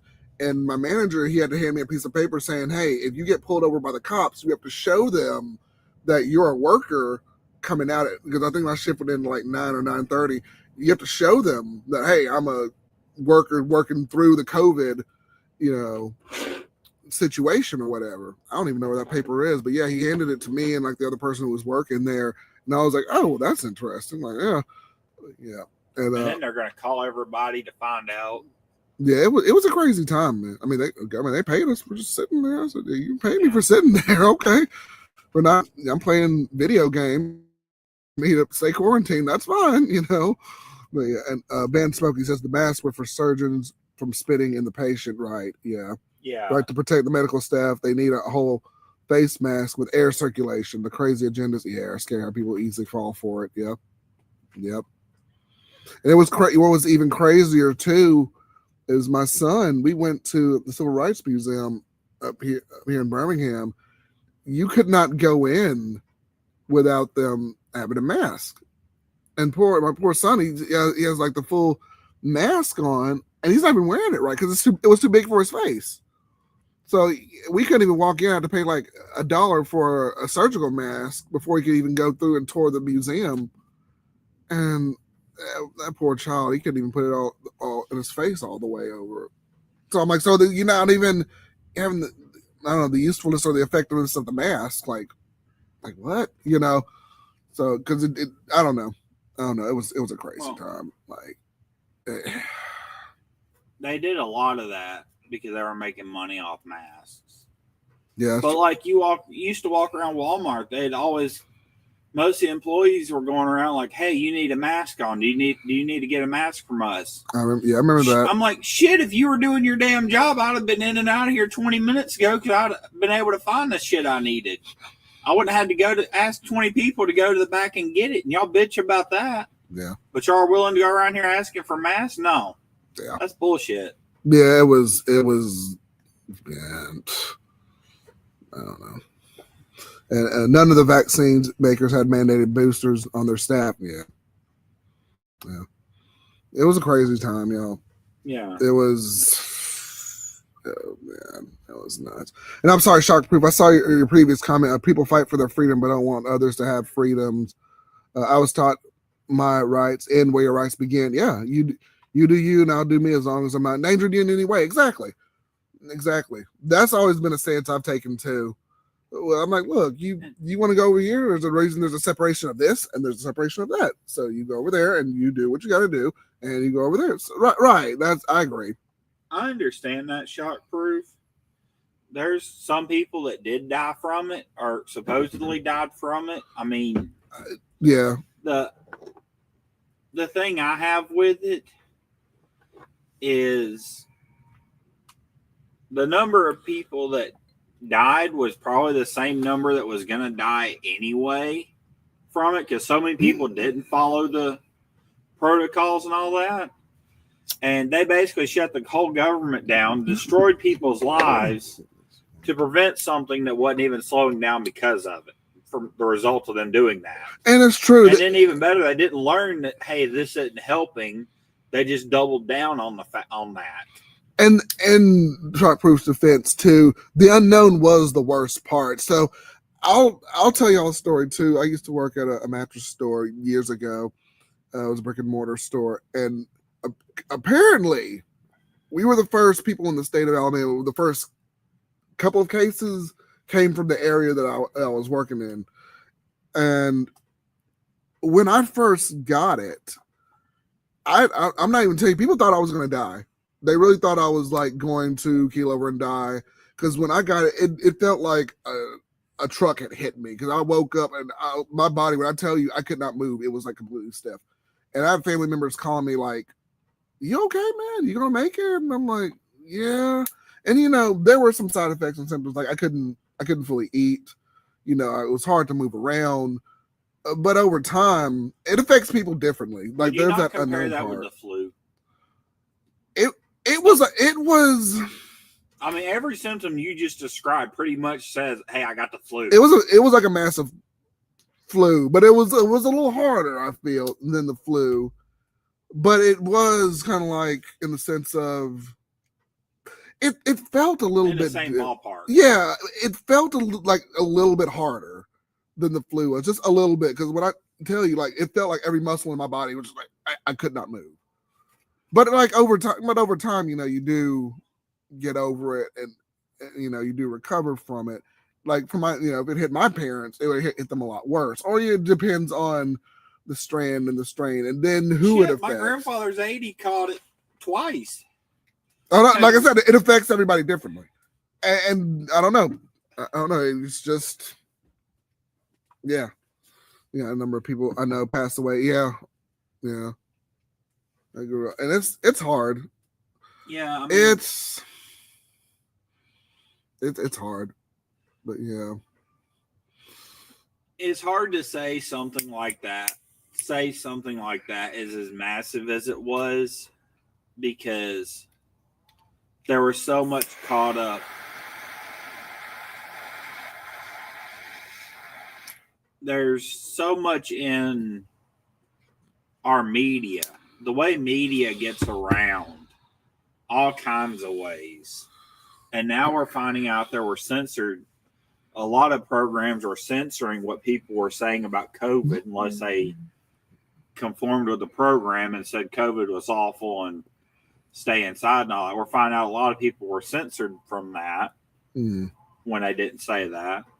And it's not, we don't know what's true and what's not. What's worse now than it's ever been is back in the 60s, you'd get this. You'd read the newspaper, you'd watch the news. Okay, you might watch one news station or the other, but there's pretty much only one or two news stations for your area. The big ones, yeah. And that's where you got your news from. So that's what you went with. Now we've got all these social media platforms. You got like 15 different news stations. There's like 100 different news stations that do it all, that have newspapers and articles online. You don't know what to, and they're all giving you a different story half the time. Or you'll get, 4 or 5 different stories. It's not as simple as there are two sides anymore. There's like 20. Yeah. And now with AI, I feel with AI, and I hate to go back to that, it's just going to get even worse and more confusing, especially with certain narratives and certain spins. And now everyone's trying to understand this, and now they can't understand that. And this, it's not even traditional media that you're getting anymore. It's just, oh my gosh, it's a whole thing. But yeah, AI is going to replace so much. It will. It sadly will. Yeah. And I know they're saying they refuse to make AI be able to think for itself. But I feel like in the next 50 years it's going to be. Mm-hmm. Yeah, it's going to get better. It's going to get more and more advanced, no doubt. But AI thinking for itself, in every sci-fi movie that's ever been made, the problem comes from AI being able to think for itself. Robots being able to think for themselves. Oh, Lord. The Isaac Asimov, iRobot, it's coming. Ben Smokey says, I don't know if I'm a fan of Elon at the moment, but him buying Twitter was the best thing for the best of free speech when he bought Twitter and did that. Now that's interesting too, Ben. There's a lot of censorship. Well, on Twitter, I think on the left side of things, that there's a lot of right wing media that's really been pushed out more so than left side. I will say that probably has to do with the fact that the left won't use it because Elon Musk did buy it. That too, yeah. But then again, like, and I try to be like, because I'll listen to certain media like, well, we're not getting our views or getting our hits, and people can't see what we're doing, and I'm like, because he's got this whole thing blocked off to where he'll want what you want to see. He'll see what you want to see, or show what he wants you to see. And I'm like, well, because I'll look on my Twitter or whatever, and I'm like, well, I don't really see that. I see everybody I follow. I see everybody that comes up. It's from what I've seen, it's just based off of things that are interest me. Like, I have Auburn football. I'll see various people who are associated with, or cigar people. I'll see various people who are associated with that, or like people I follow. Other people that may just pop up in my newsfeed do the same things that are similar to them. So I don't see the censorship or blocking of anybody. If you follow a right wing person, you'll see similar like right wing people and left wing and so on and so forth. Yeah. So I don't know. That's just me. I don't think that censorship is that much. That dog is out there again. But anyway, yeah, that's just me. But yeah. That dog drives me nuts. I know. Always a nice boy though. But yeah, he is a little crazy. But yeah. He don't like Gilligan. No, Gilligan likes him though. Yeah, Gilligan's nice to him. He's like, no. Gilligan just starts walking over there toward him like, hey, buddy. Yeah, for real. And that dog ready to tear him up. G-Dog is so nice. Yeah. And then he's like, no. And Gilligan's like, okay. But yeah. You ever notice he reminds you of Granddad? Gilligan? Gilligan, yes. Kind of does. He's just always so laid back and so... So in the way, too. Like, he opened the door and there he is like, oh, hey, I was in the way after I've laid there like 30 times and you've told me this? You hit me with this door 100 times. Yeah. I'm still just sitting here? Like, wow. Yeah. But that's when we're talking about, like, nothing phases him. Like, Gilligan just never gets phased by anything. He really doesn't. And so does my grandfather's the same way. He's just like, oh. He's just like, okay. I'll never forget that one time your grandmother came to that house. He was like, oh, she's here? Okay. He just sat back and she was like, all right. He didn't get up. He may have looked over the window, like, all right. Then just sat back. And then we were all like, oh no, go. Oh my God. I was like, He don't care. Yeah, and I think some of that is the Marine coming out in him because he's in the Marines. Oh. I think some of that's a Marine coming out in him, like nothing phases him at all. Yeah, that kills me sometimes, man. Oh my gosh. But yeah. Yeah, y'all come on in. This is a fun conversation. It's always good to have Hawkeye in the studio, man. We're talking about COVID mandates, the government doing craziness, SEC football. Y'all know how we do it here on Ray Cigar Lounge. Y'all come on in. Ben Smoker says, I kind of want to make an AI cigar review and see if anybody knows. I do too. Then there's a thing on here. I got a movie maker thing on the computer. It just says create an AI video. And I don't know. I've never got that prompt on the computer yet just to see what it would do. But yeah, I want to try that too. Just be like, yeah. Watch it with your luck. It'll look like the old ass Mickey Mouse cartoon. It probably will. Just sitting there with a boat. Just sitting there whistling. Oh God! And you're like, where the hell did this come from? I don't know. I'll throw y'all off. Y'all see the next video coming on the channel. Oh man, but that would be fun to watch. Yeah, man.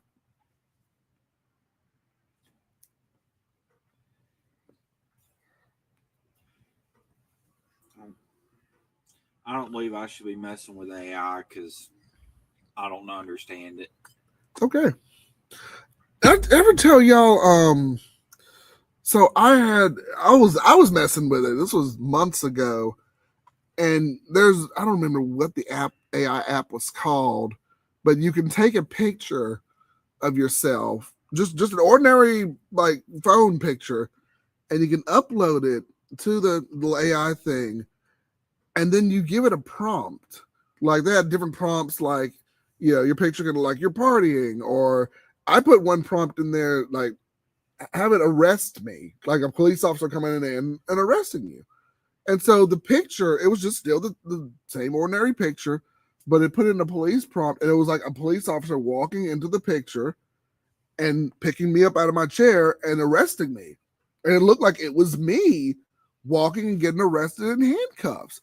And this stuff was so detailed. The only thing it got wrong, I was sitting in my Auburn chair. It didn't have the Auburn University symbol behind the chair. Everything else, it was spot on. It was crazy. If you had programmed it to put that there, it would have been there. Yeah. All I put in was like the police prompt to arrest me, but everything was just spot on. Everything. And I showed it to my daughter. And she's like, why is daddy getting arrested? And I'm like, oh no, because she thought it was so real. Like she was almost in tears. I was like, no, it's not real. Right? But that's how real this stuff was. It was crazy how much they got it right. And this was like a little free AI thing I could put in. I'm like, that's nuts how much they can manipulate stuff now, man. It's crazy. Isn't that's a cop that lives like 2 doors down, isn't it? I don't think so. 2 or 3. I've seen a cop car sitting there a couple of times.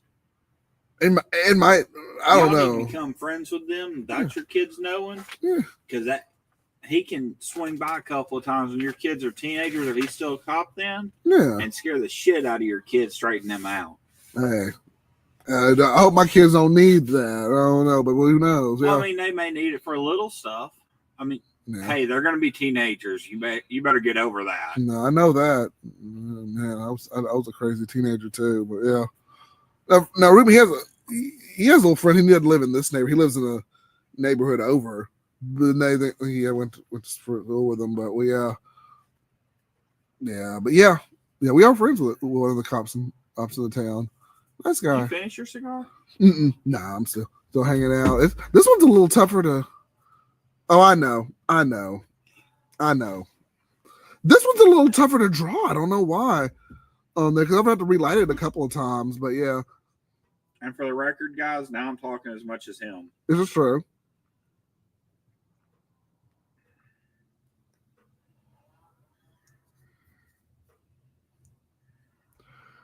Spell check messed me up. I'm worried about getting dependent on AI, but I'm open to using it more as a tool. I do too. Yeah, and I agree with that, Ben. Sometimes I'll use it to write descriptions or do certain things, or sometimes you use it to write emails at work. But yeah, you don't want to get super dependent on it to the point where it's just like you've almost forgotten to do everything.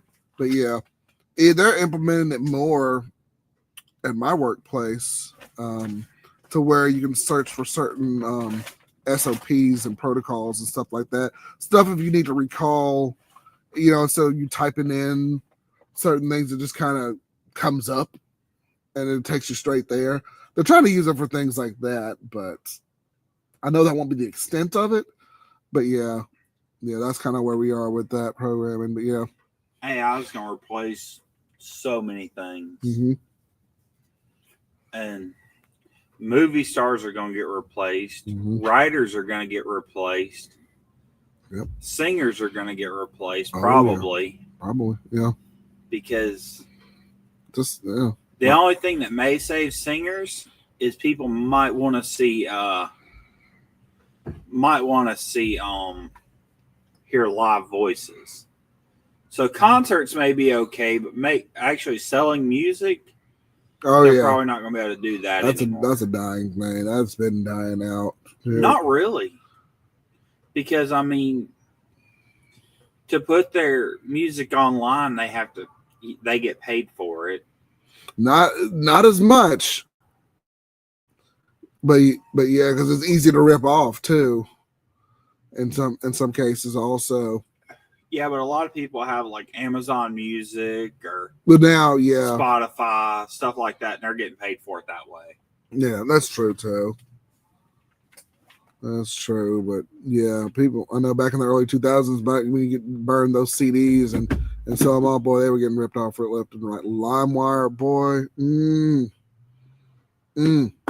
LimeWire was illegal, yeah, majorly illegal. Yeah, boy, they were getting ripped Everybody off. did it. Guess what? A lot of guys are looking up at our age. Yeah. Oh yeah. Give you a hint. Most people weren't looking up music. Mm-mm. Hey, dude, you heard this thing called LimeWire? Yeah. That was crazy, man. Yeah. Mm.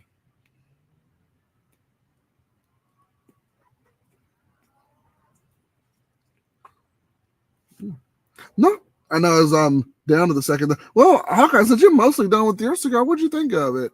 Did the flavor notes change up? Did it do anything here, or was it just kind of like Apparently, it was just kind of like It was okay.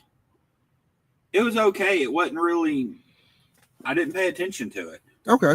Well, I mean, it was not exciting enough for me to focus on, and not bad enough for me to be like, I'm ready to get done with this. Okay. So kind of in the middle. All right. Fair enough. All right. Oh, cool. Nice. All right. And we are getting, actually, I was supposed to do the unveiling at the hour mark. I'm at the hour and a half mark. So what I will do is do our unveiling of our next, not sponsor per se, but just someone who was nice enough to send some stuff in for the channel here. And I'll read, before we do, I'll read Shockproof's comment here. AI is going to replace the masses of people using their own mind. The intent is for it to be a tool to enhance your ideas, but it'll get easier for people to begin to rely on. Yeah, rely on it totally. And yeah, we're gonna get to that point. Shockproof, yeah, it's gonna get to that point. And I go back to, I'm sure y'all are familiar with South Park and the episode where they use ChatGPT to write their papers and stuff like that.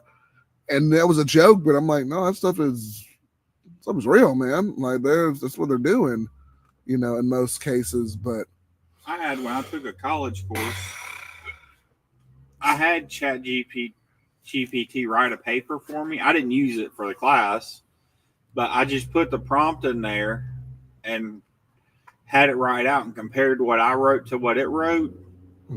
That thing writes such complexities. Yes. Like, when you go to read it, you're like, what the hell? I'm not a damn doctor trying to write this out. Yeah, it sounds very sophisticated. Yeah. Very much. It sounds like your dang English teacher wrote it, or you're a politician. Yeah. Yeah, it was crazy. It was. I mean, even college kids don't write that shit. No. Not without at least citing all that stuff or like doing that. But yeah. And Well, you go, it's more sophisticated than the material you had to read. Even if you read a paper, like if you had to read a paper and write on it, your opinions on it.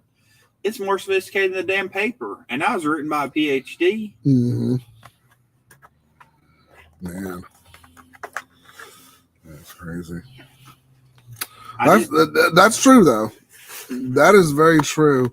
And sometimes people use to write emails, but I'm like, like, hey, make this sound a little better. And I said, it made it sound a little better. But I'm like, this doesn't sound like me. I don't use this jargon.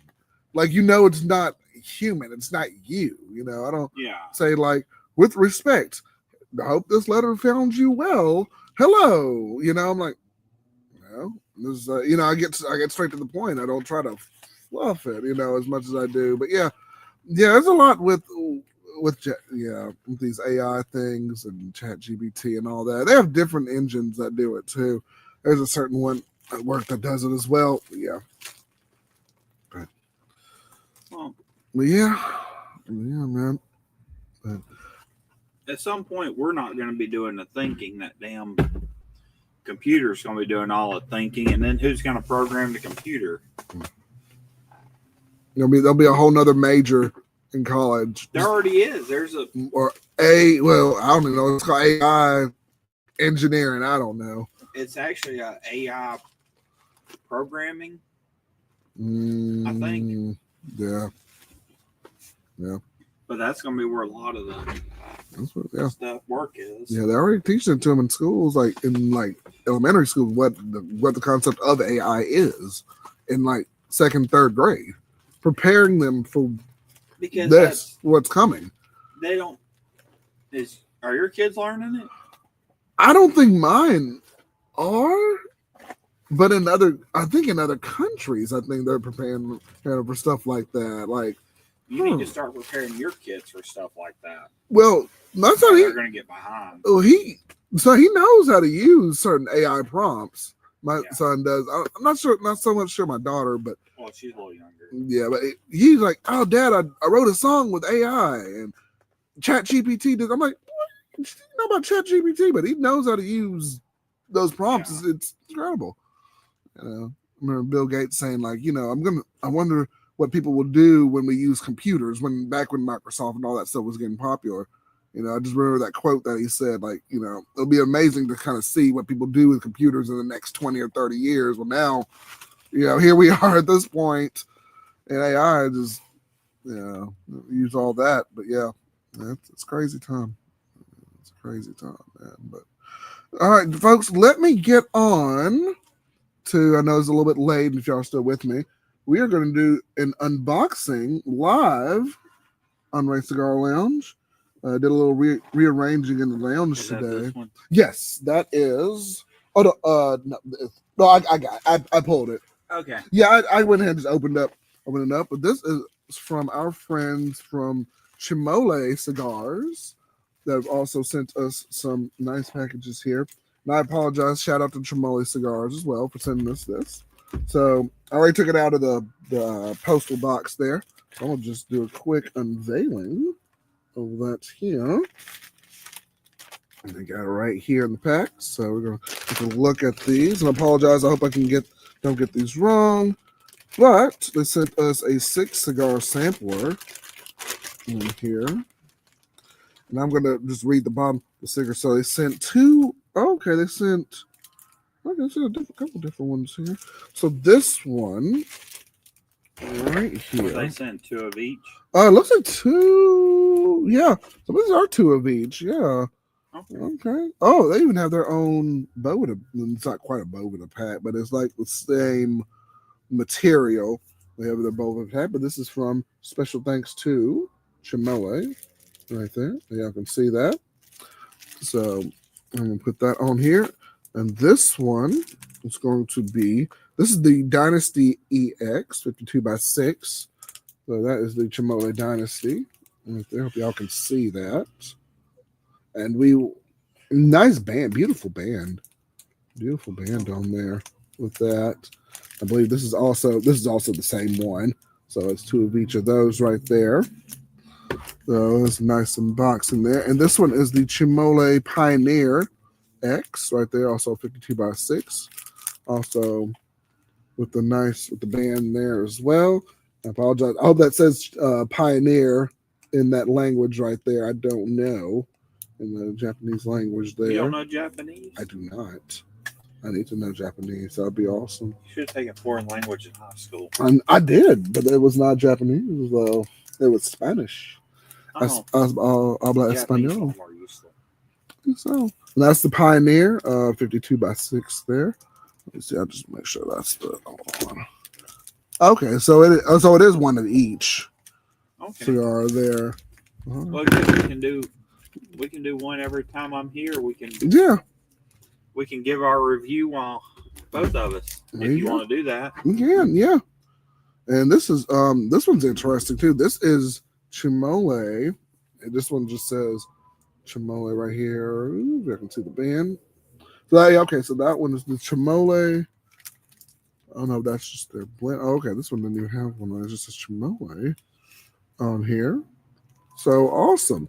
That was the company I was telling you they wanted me to go to PCA and talk with them. And we'll see if we can try to set that up in April. No guarantees, but we'll see if we can try and get over there and set that up. But those are the cigar. They sent one of each. So special thanks to Chimole to do that. For doing that for us there. Spoke to Mr. Chang when we were speaking with that. So that is the big unveil of the company that has sent us that. Hawkeye and I will be definitely taking a look at those on a future stream and smoking those, letting you know what we think. So thank you to Chimole. Thank you. And we will definitely be checking those out on a future live stream. So much love. Let me go ahead and put those in the humidor. Electric humidor there. So, and I have some Christmas cards and thank yous to send to a lot of people. Yeah. You know where you had this thing sitting up? I thought it was a computer monitor when I first looked at it. Yeah, it does look like a computer monitor from probably where you're sitting there. But yeah, I'm like, why is there a computer monitor? Oh, that's a humidor. Oh, yep. Yes, it is. It took me about that long. They pulled this out. So I get used to pulling this out here. There we go. Special thanks to Cigar Brother for getting us that humidor right there. We'll slide these. Actually, let's slide this one up in. Oh, man, I still got a whole section in here. Yeah. My brother hooked me up with this. Thank you, Cigar Brother. These. Go check him out as well. So you don't have to put packs in there. So you do. It's a specialized. I'll show it to you. It's a specialized pack that you can use. You can use either distilled water, which is still old school, or you can put a pack in there. I'll show you the pack real quick. Hawkeye is this one. It's a Groner H2O, so it's a two-way, integrated boost. If y'all can see that there too. That's what that's in the humidifier. It's kind of like above the pack. It does the two-way humidity control. It's just more for bigger humidors, like that. So yeah. So that helps. So instead of having the distilled water, you can put in that right there. Well, yeah, but distilled water is free. Just get out of the faucet. That's true, but distilled water can get a little bit messy. You got to watch it a little bit more. But yeah, that is true. Distilled water is a free thing with that. But yeah, but that pack lasts like 6 months. I guess it'd be better to get that. Mm-hmm. Yeah, it'll last a while, and it'll keep it a little more, more humidified. You can set it and everything. But y'all watch my video that I did on it. I'll show you how it does the settings and different features. But it was really cool. He's like, "Yeah, I'm just getting rid of this. We're on this." I'm like, "Yeah, yeah." Thank you. So much thanks, my big brother. If he's watching, or if he watches this later, thank you. Many good things to come. So that is the big unveil. So if you missed it, this will be reposted and rewinded and watch that part. So yeah, but yeah. So we will be definitely checking those out in the future. As we do that, I'm going to need to finish this one off, and y'all leave any questions y'all have, man, of anything. So, yeah.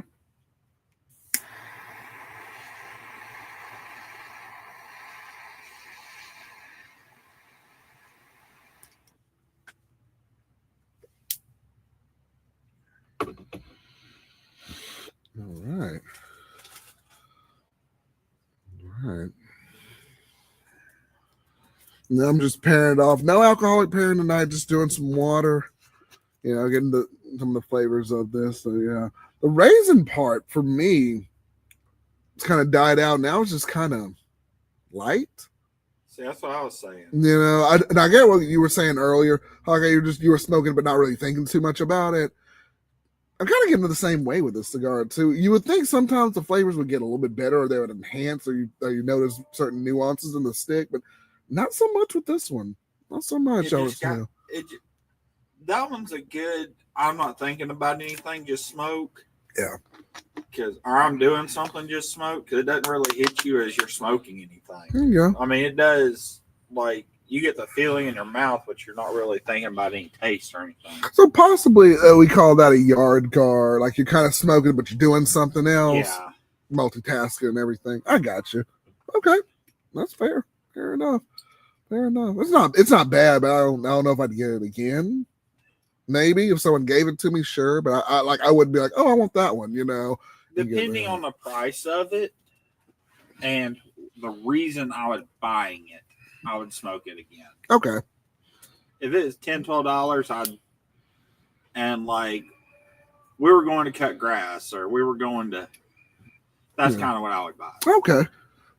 Hawkeye would buy this. If he afford yard guard, just if he's doing something. Yeah.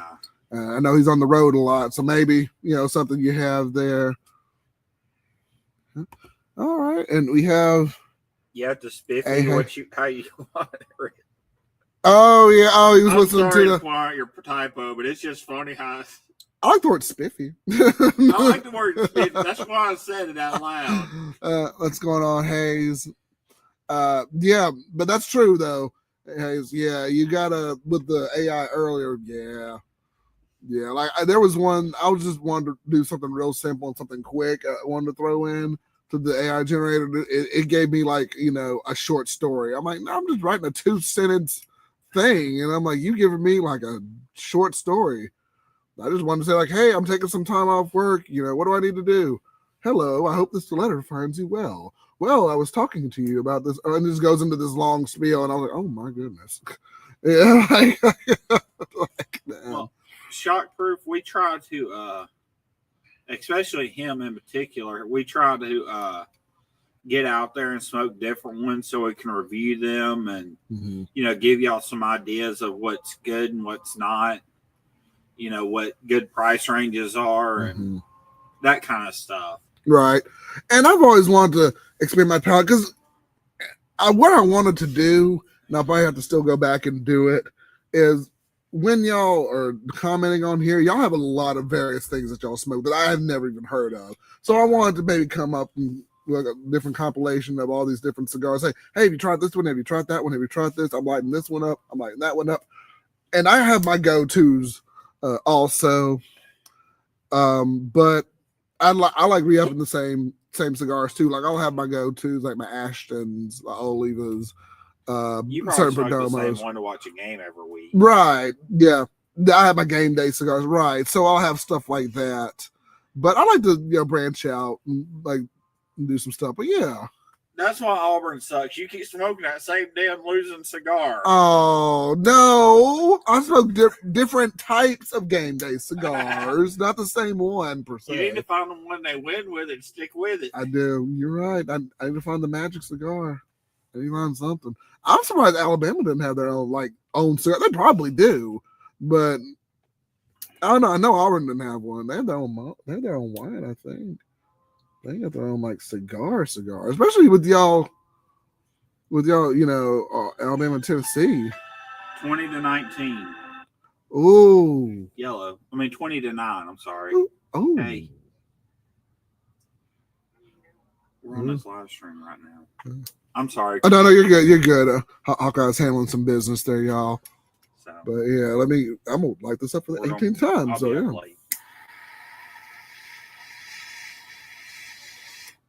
So I was wondering if we were going to do it. Somebody went to sleep on us. Well, I was taking a power nap and then I woke up. I had the alarm set because I was ready. So yeah, but yeah, I'm here, y'all. I'll talk to you in we'll probably be done in an hour and a half. So. Yeah, probably the next hour. Probably we'll be wrapping this party up. But you're gonna hop on. Then I'll call you.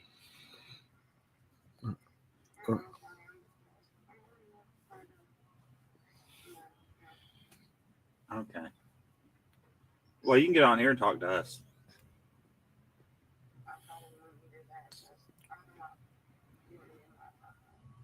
All right. That's fine. Yeah. What happened?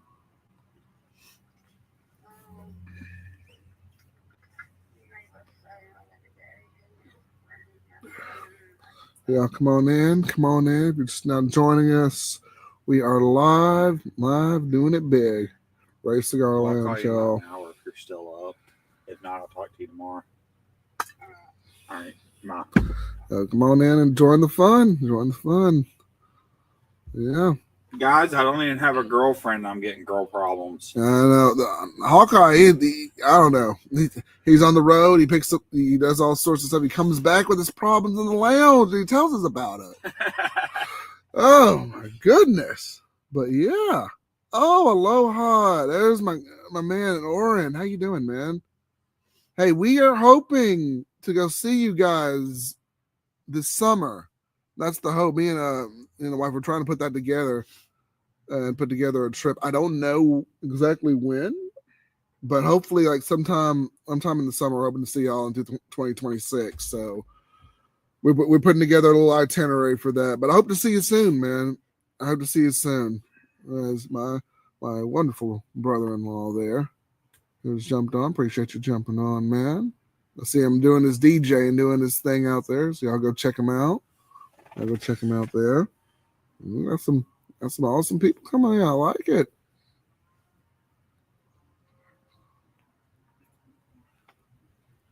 Do you guys remember? Probably, we're talking to a demographic that's probably this age.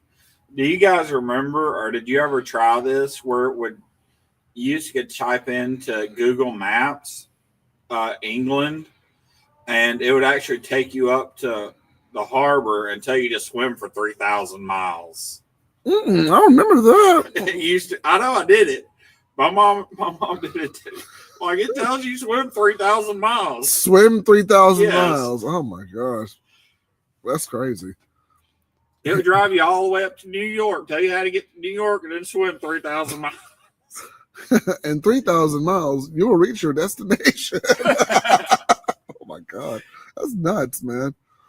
Oh man, I thought it would just like put you in the middle of the ocean or something. Like here, you are here, but I don't know. Nope, it'd take you to swim. That's crazy. It'd take you straight there, but it's gonna be the long route, that's for sure. Golly. Mm-mm.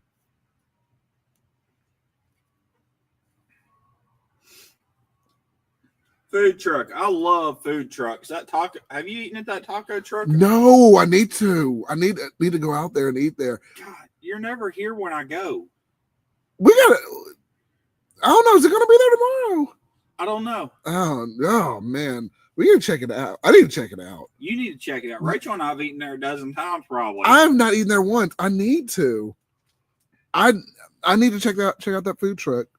Yeah. And you know the best part? They got the bottled drinks. I know this is the ones that are real good. Yeah. They got those sitting out in the ice chest in front. You can just buy you one and drink it while you wait. Oh, that's nice. Yeah, they got a bottle opener and everything. That's very convenient. Yeah. Okay. Man, because I see it all the time. And I just right past it. And then there's this little barbecue joint too. They got a burrito that is that big. Ooh.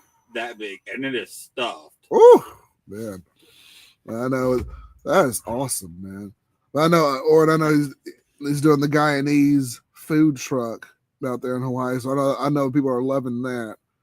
I don't know if it's like Mama's Guyanese cooking, it's legit, man. That was some good stuff growing up eating.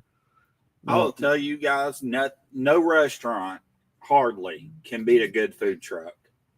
A good food truck now, not just any food truck, but a good food truck. I agree with that.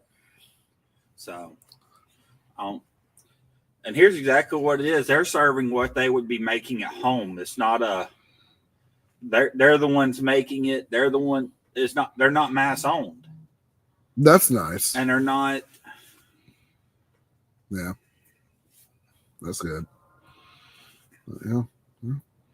And Shock Proof says, I probably don't smoke the same blend of cigar more than 3 times a year at this point. I can't keep up with the new blends and brands. I've tried so many, and now I've just smoked enough in rotation. I agree with that too. There's a lot coming out.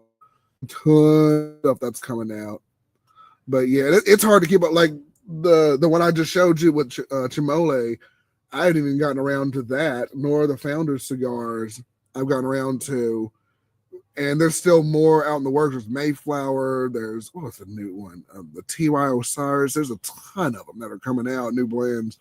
So it's hard for me to keep up. But I do go back to my go-tos as well when I do able to smoke cigars or have a chance. But yeah, it's a ton of new stuff that's coming out, new blends, and new blends from old makers too. So, man. I don't know, what's his name? What's Cigar Hound Dog? He covers all that stuff, man. He has the time to do all that. I'm like, I don't know how, but yeah. You gonna be here for that Alabama Auburn game? Yeah, I'll be here. I'd like to be there, but I'll be here. But I'll be here, yeah, because I'll still be off work. It should be my Thanksgiving break. So yeah, I'll be here. We should be here. As far as we know. Is it going to be Friday or Saturday? Should be on a Saturday. It's the 28th. I know sometimes they do it Friday, sometimes they do it Saturday. It is the 20. Oh, is it the 20th or the 29th? Is it 20? It's going to be right after Thanksgiving. Well, that's the 28th. That's the day after. So I'm wondering, it may be good. November 29th. Oh, okay. So it is on Saturday. It is on Saturday. Okay. Yeah, I'll be here. Yeah. Okay. I'll be here. I'm definitely gonna be up here that weekend because it's Thanksgiving. Yeah. Oh yeah, no, so I'm like, I would hope you're here. Yeah, I'm gonna be off. I'm gonna be spending it with family. There you go, Hawkeye will be here. I'm off. I'm glad you are. They were trying to make me work Thanksgiving. I was like, no, I'm good. No, I'm good. Give me my week off, thank you. I'm good. Yeah. Like, oh well, we can make more. No, we good. I don't know how much extra they're paying you. I think one. You got two young kids. I wouldn't do it. That's the thing too. Like if it were just me, yeah. Because if they were like 15, or if they were older, yeah. Because I remember I had to work at Thanksgiving on one of my old jobs. They just waited for me to come home, and I was like, okay, that's nice, Yeah. But in this case, oh good, yeah. But yeah, we're having a good time on the stream here, man. Y'all leave your questions, comments down below. Y'all know we talk about all sorts of stuff from the SEC to the craziness of AI and whatever the government's trying to do with our cigars. So, hey, y'all know how we do it, man. And please make sure to like, comment, subscribe. I know I've said that a billion times. I know y'all know what to do with that. I don't have my links in the description. I'm sorry. But you can go to Ray Cigar Lounge, the page. You can find everything there, including our Patreon. Not Patreon, our PayPal, which is right up there. You can also scan the QR code if you want to support the channel. I really would appreciate it if y'all would do that as well. We love doing this weekly for y'all, and it's a treat to do it. So if you find it funny or mildly entertaining, just throw a little something in there and tell your friends about it. So this is how we make our living, guys. Don't skimp. Yeah, man. Look.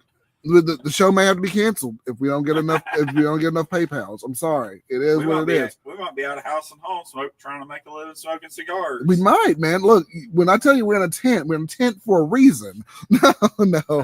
No. But yeah, we appreciate what y'all do. If you want to send a little something, that'd be nice. So it does help us out too. So appreciate that. And if you want to send us some cigars or recommendations you want us to review. Mm-hmm. Yeah, good point, Hawkeye. Email me at raycigarlounge@gmail.com. Let me know it's you and not some crazy AI or bot or something. Or something. We may have big events where we're giving away stuff. We hit that 500 or 1,000 subscriber mark. Y'all be on the watch out. Look out for some giveaways we're going to be doing in the future. So help us get to that point. We may have some fun stuff coming up. We'll send it to you. And so we'll have some things like that. So yeah. Awesome. Oren, it was raining earlier here too, Oren. Like right as the show started, it was like a massive downpour of rain. So I don't know if it's coming to you or you're sending it to us, but yeah, it's raining. I wish I could go home and smoke a cigar out in the backyard. She won't let me. Yeah, Rachel Ray won't let me smoke in the house either. It's okay. That's why we're out in the tent, smoking out here. So I wouldn't let you smoke in the house though. Yeah, not with the kids. Yeah, even no matter how much ventilation or how much stuff you have in there, it's gonna have some remnant of smoke on there at some form or fashion. So I mean, I don't mind. I don't mind smoking out here, and I understand it, of course. Yeah, I like smoking out here. It gives it more of a nature feeling. I agree with that. Even though we're in a tent. Yeah, I agree with that. Okay, yeah, and it does. And Shockproof says my daughter and her friends are going down to. Oh, cool! They're going down to the Iron Bowl. Okay, she wanted to attend a Bama game at least once, and since Clemson isn't good, she's like, why not go now? Nice Shockproof. Okay, well, that's awesome. As you got Iron Bowl tickets and they're going down to see it. No, that's awesome, man. Wish we could get off. Iron Bowl I tickets. know. Hey, PayPal.com/Ray Cigar Lounge. You want to send us Iron Bowl money, please, because they are expensive tickets. No. But yeah, it's crazy though. Yeah, even the one we went to, I think it was like $250 for all three of us. Yeah. To go to that one. And those were like, we were almost on top of the stands too, watching the game. Good, seating. But we were like up there. That's not including the parking and the drinks and parking and all that. And that's true too. At least a little hack where we could park, but that one's kind of. But yeah, the last time I went with the Legend, we went to the Auburn Vanderbilt game. I think about last year, and it didn't work, and I was so mad. And we missed the first quarter, and I was like, ah. So then we had to scramble and find parking, and boy, they took advantage of our parking. Look at Legend's like, oh, you want this? Boom. Okay, let's go park. Let's go over here and walk it. I was like, oh, okay. So, but yeah, that'll be fun to go to an Iron Bowl. I want to go to an Alabama game. Probably not this year because you couldn't make one. Yeah, we can go. Sometime. Yeah. I was looking at tickets earlier, but the only weekend I'd really go is the weekend you can't. Yeah. We'll go. We will go to an Alabama game at some point. I want to compare them. Alabama and Auburn game. Okay. I'd really like to go to an SEC matchup, but well, I'll take it off team too, like somebody. I really want to go. I really want to go to one that's going to be a night game. I'd like to go to an SEC matchup because I think they're going to be more fun. Yeah.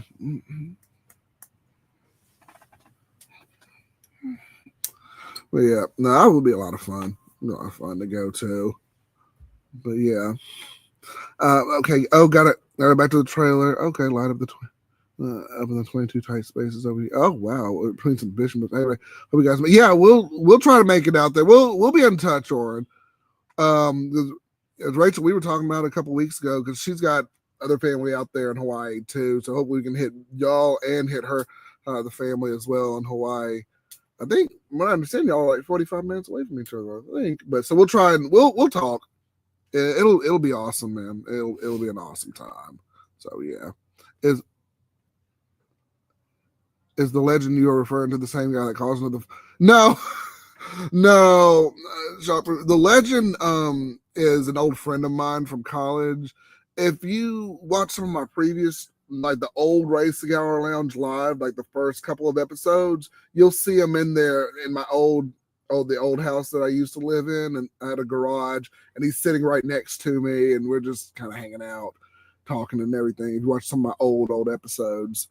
But yeah, I don't. As far as I know, he has never called into the Paul Feinbaum show. But yeah, it's just a guy. I just call him the Legend. The dude's legendary, because he always told me about like all of his health problems. I'm like, I have all this, but I'm still here and hanging out with you guys. That's why I call him the Legend.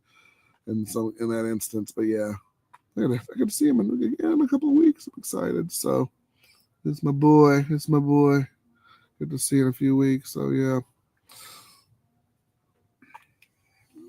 I'm gonna light this one up for the 18th millionth time and then finally finish it off.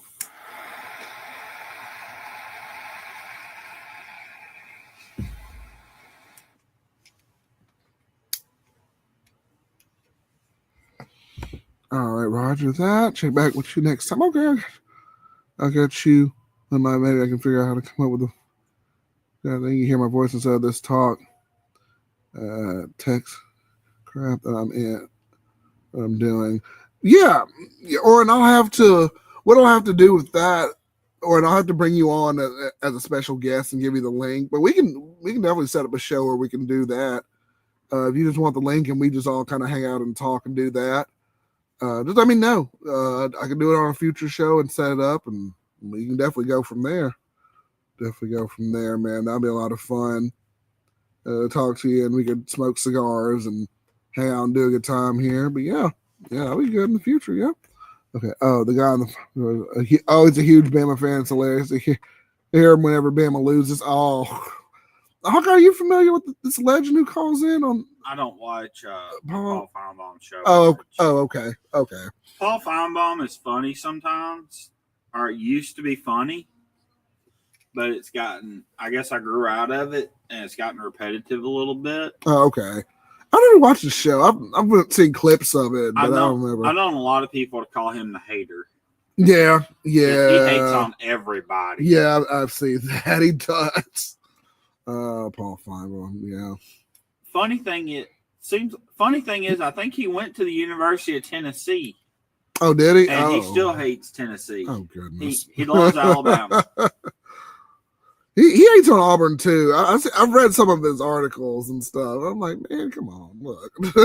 Well, to read his articles is no fun. All you get is a bunch of hate and criticism. But if you'll listen to his show, you get a lot of funny calls in. You get a lot of just like crazy. Oh, that's really what you're listening for. I'll have to listen to some of his stuff, man. Yeah. Oh, especially back in the 2000s. You would just hear all kinds of people would call in, talk all kinds of crazy. and that's what Shock proved. Yeah, he's agreed with you. It's all about clickbait. Yeah, but some of the callers are hilarious. Okay, I'll have to listen to that, y'all. I'll have to listen to this stuff.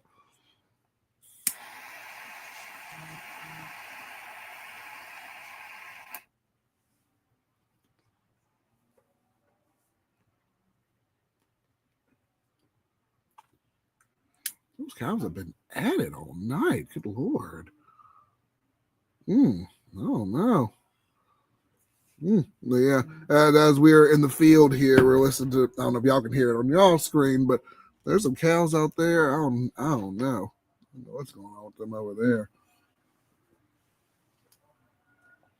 I don't know. If you had a 45, we could go silence them and have steak at the same time. Oh, goodness. Oh, don't sound like a bad deal. Get some steak tonight. Those steak dinners we were talking about earlier. Oh, God.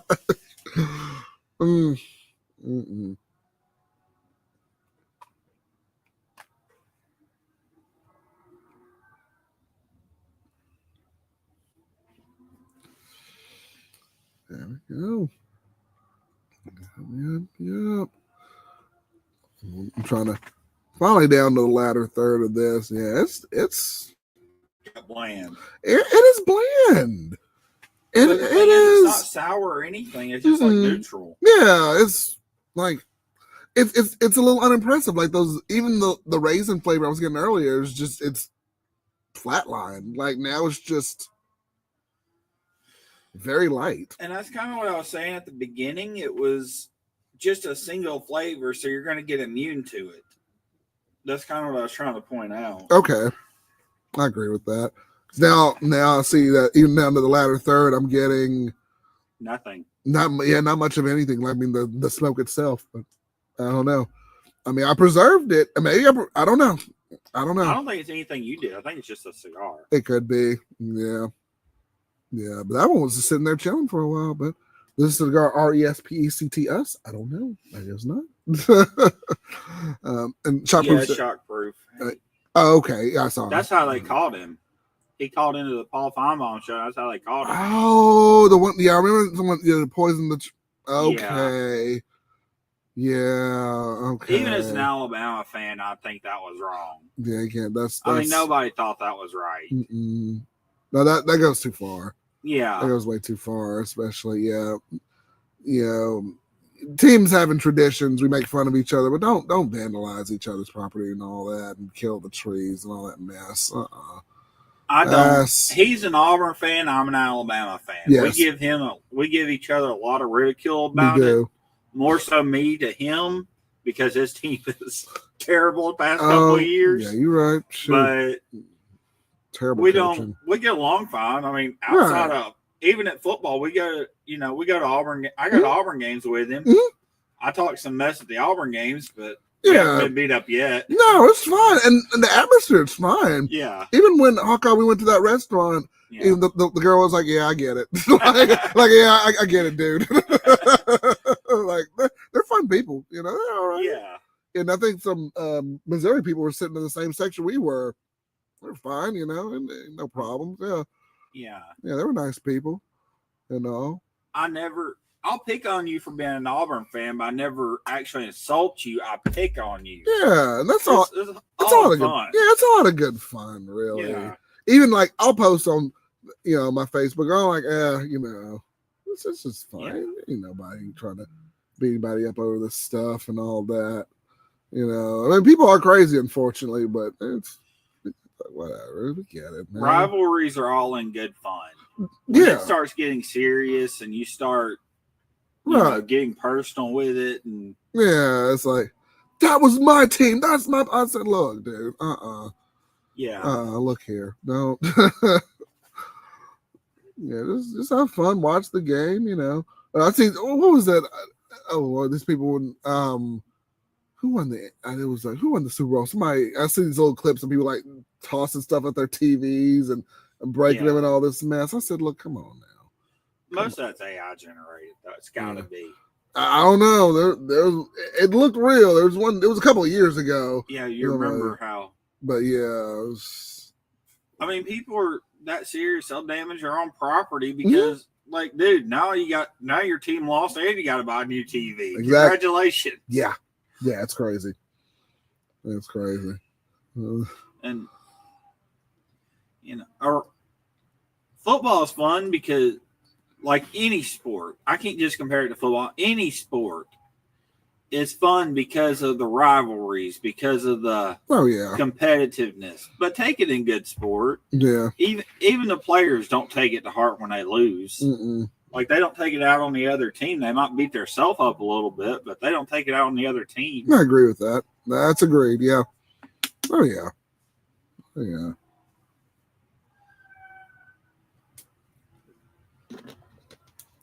I agree with that. Yeah. Absolutely. Yeah, good conversation. Good conversation. Good times here. So, yeah.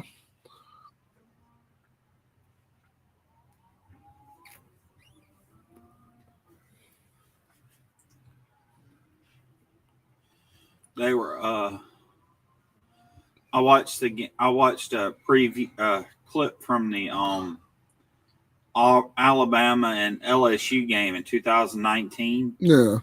Do you realize there's like 10 players on that team between the two teams that have been elected in the Pro Bowl in NFL? That was the biggest game. Like with all big names, everybody was a big deal. Like almost all them players that played that game went to the NFL. That's incredible. On both sides, it was. Yeah. Like that was an NFL preview. That's awesome. Yeah. Auburn, we have few and far between now. We got some good ones in there, but it's we got Tank, you got Jarquez and a couple of the, you got Anders Carlson, a couple of them, but you got to give it to Alabama. Y'all got. You just go to Alabama. You may even just have a chance to get into the NFL. You just there. I mean, Auburn, you gotta fight for it, but yeah, because y'all are in the NFL. Yeah, you got to really look at Auburn's problem. They don't really have any recruiting advantage over anybody. I mean, if you go with proximity to home. You've also got LSU, Alabama, Florida, Florida State, which those two schools don't use. Florida's okay sometimes. All those teams pretty much, Georgia, Tennessee, all those teams have real potential and have been ranked and been, talked about for championships. Auburn just gets left out of the mix. Yeah. And then they always talk about, Auburn did so good recruiting. Well, it kind of seems like Auburn got the guys that everybody overlooked for a reason or another. Yep. Jackson Arnold had a lot of problems at Oklahoma. Yep. And now we got him as our main quarterback. So I remember he did get the first 3 games, but the first 3 games were like, okay, and then we get to the SEC and it's like, But yeah, they were saying Arnold, he had like a lot of problems to come at when we were transferring him in. And I'm like, can he really be that bad? Well, yeah, it was that bad. So I'm like, well, And But, yeah. I'll say I'm on a fan page and talking to you, Shot Proof, about what you said about living in Alabama. I'm on a fan page for the NFC North Trash Talk, and I've seen some of the hate, like true haters, talk like bad about Bears fans and Packers fans. If you're one, you talk really bad about it. And I'm like, some of the stuff I'm in on, like, hey, yeah, I'll trash talk you. I'm a Packers fan. I'm gonna trash talk the Bears fans, but it don't run that deep. They do the same, and I'm sure there's other teams out there that do it. Those are the two that I know of: Alabama and Auburn. And yeah, oh yeah. But part of it's because they're so close, and all the fans are right there together. Like Alabama and LSU kind of have that rivalry. Alabama and Tennessee have that rivalry. But there's not too many Tennessee fans in Alabama. There's not too many. We're all Alabama and Auburn fans are grouped right together. So there's a lot more talk about the game from both sides right there in the mix. That's kind of where it stems up from. Yeah. And I guess when Oklahoma and Oklahoma State were big rivalries, they probably had a lot of problems too. I heard some people that lived in Oklahoma that said it was a big. There were a lot of fights over that all the time. Golly. Yeah. But they're not. They don't even play each other every year anymore now. Since Oklahoma moved to the SEC. And that's part of what I hate about it. It killed. Not only did it bring another team to the SEC, which I feel like they shouldn't be moving conferences like that. Everybody's just trying to get in the SEC. But also Oklahoma and Oklahoma State rivalries were ruined.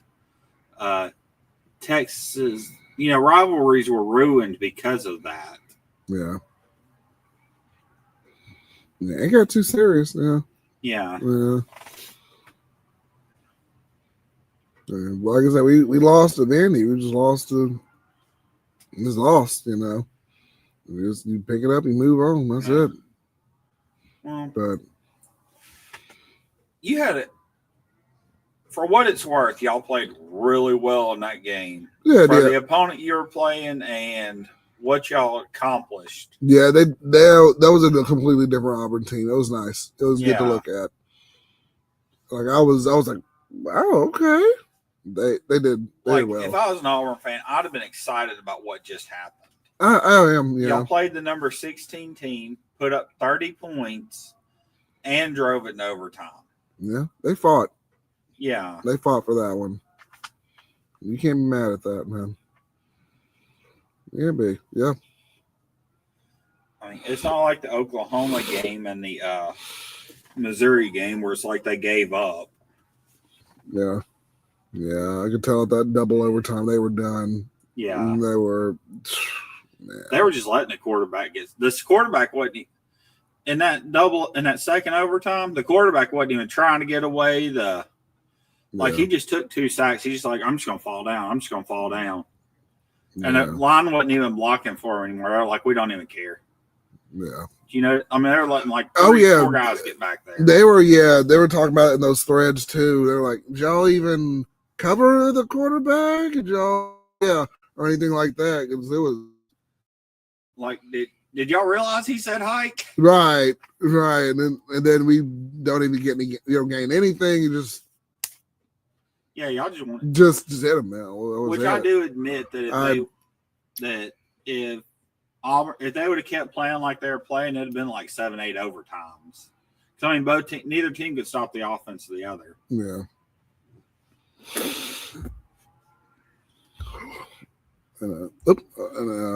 Sharper says Clemson. Yeah, Clemson versus South Carolina is a rivalry. SEC, but Clemson versus UGA is actually bigger. Okay, the schools are so close. Yeah, it was one man, but still the bigger game. Yeah. That's one of the bigger rivalries there. Okay. Also, you got to admit that usually Clemson and UGA is going to be a better game than against South Carolina.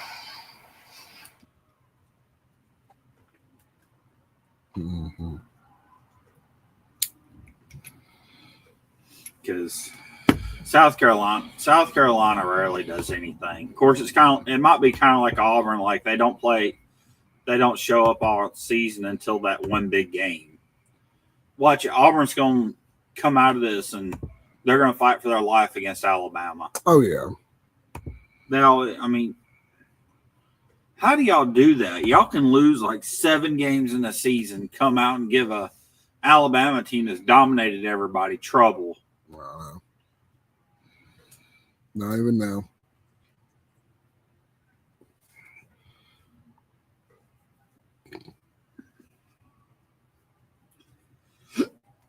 That's what I haven't figured out.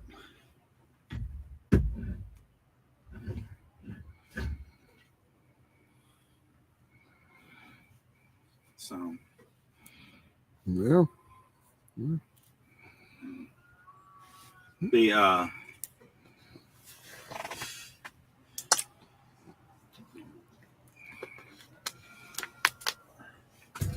I'm actually kind of surprised with. Well, this year's not been as bad. Some seasons I'm like, dang, that team's in the top 10, that team's in the top 5. Like you hardly ever hear them. They just came out of the blue. They're usually not ranked. They're ranked very low. But this year it's kind of like, yeah, we expect that. We expect that. We expect that. Yeah. It's not really. There's no real surprises this season. Whereas in the NFL, it's kind of reverse. There's no teams really heavily talked about as favorites. Yeah. There's a lot of teams that are being talked about as everybody's talking about making it to playoffs this season. Nobody's talking about like, hey, this is a Super Bowl contender. That's true. Like this is a team to be. That's not in the NFL this year. I mean, that's true. That's true too. Man. Yeah. Well, as our host gets exhausted, said you getting tired, dude. I'm just listening to y'all, really, just going through. But yeah, man, y'all know it was 11:30 now, but we're still holding it down. Still holding it down here, man. Sharpoo says SEC needs to kick South Carolina out of the conference. Their fans hang their hat on being in the SEC instead of their team actually being good. Okay. Yeah. Okay. Interesting. Well, if you don't feel any better, nobody considers that a real SEC team anyway. Ooh. We're just kind of like, oh, we got to play South Carolina. Okay. Yeah. Yeah. So, of course, a lot of teams feel out about Auburn too. This is true. Even Mizzou, it was like, hey, Auburn, that's just another team to beat. And I'm like, okay. But, I mean, he's right and he's wrong in some instances, but it's like, yeah. Auburn does better than South Carolina. I will say that. Yeah. If Auburn had some of the seasons that South Carolina did, that'd be firing coaches every year. Oh, gosh. South Carolina has some bad seasons. Man. They'll win like 2 games some years. Ooh. That's rough. That is rough. Man. We got to just keep some consistency going, but yeah. Oh. I wish I could save that and play it to my South Carolina friends. Remember where it is in the live chat, and you can go back and play it. There you go. Yeah, timestamp that. Timestamp that. Yeah. Or hell, we may even cut it out and put it in a clip for you. Yeah. We'll try to make sure to cut that out. We will try and do that for you, Shock. Oh man, but yeah. Don't get us no hate on this page though. Hey, we are a pacifist, peaceful place in Ray Cigar Lounge. We try to be, but yeah.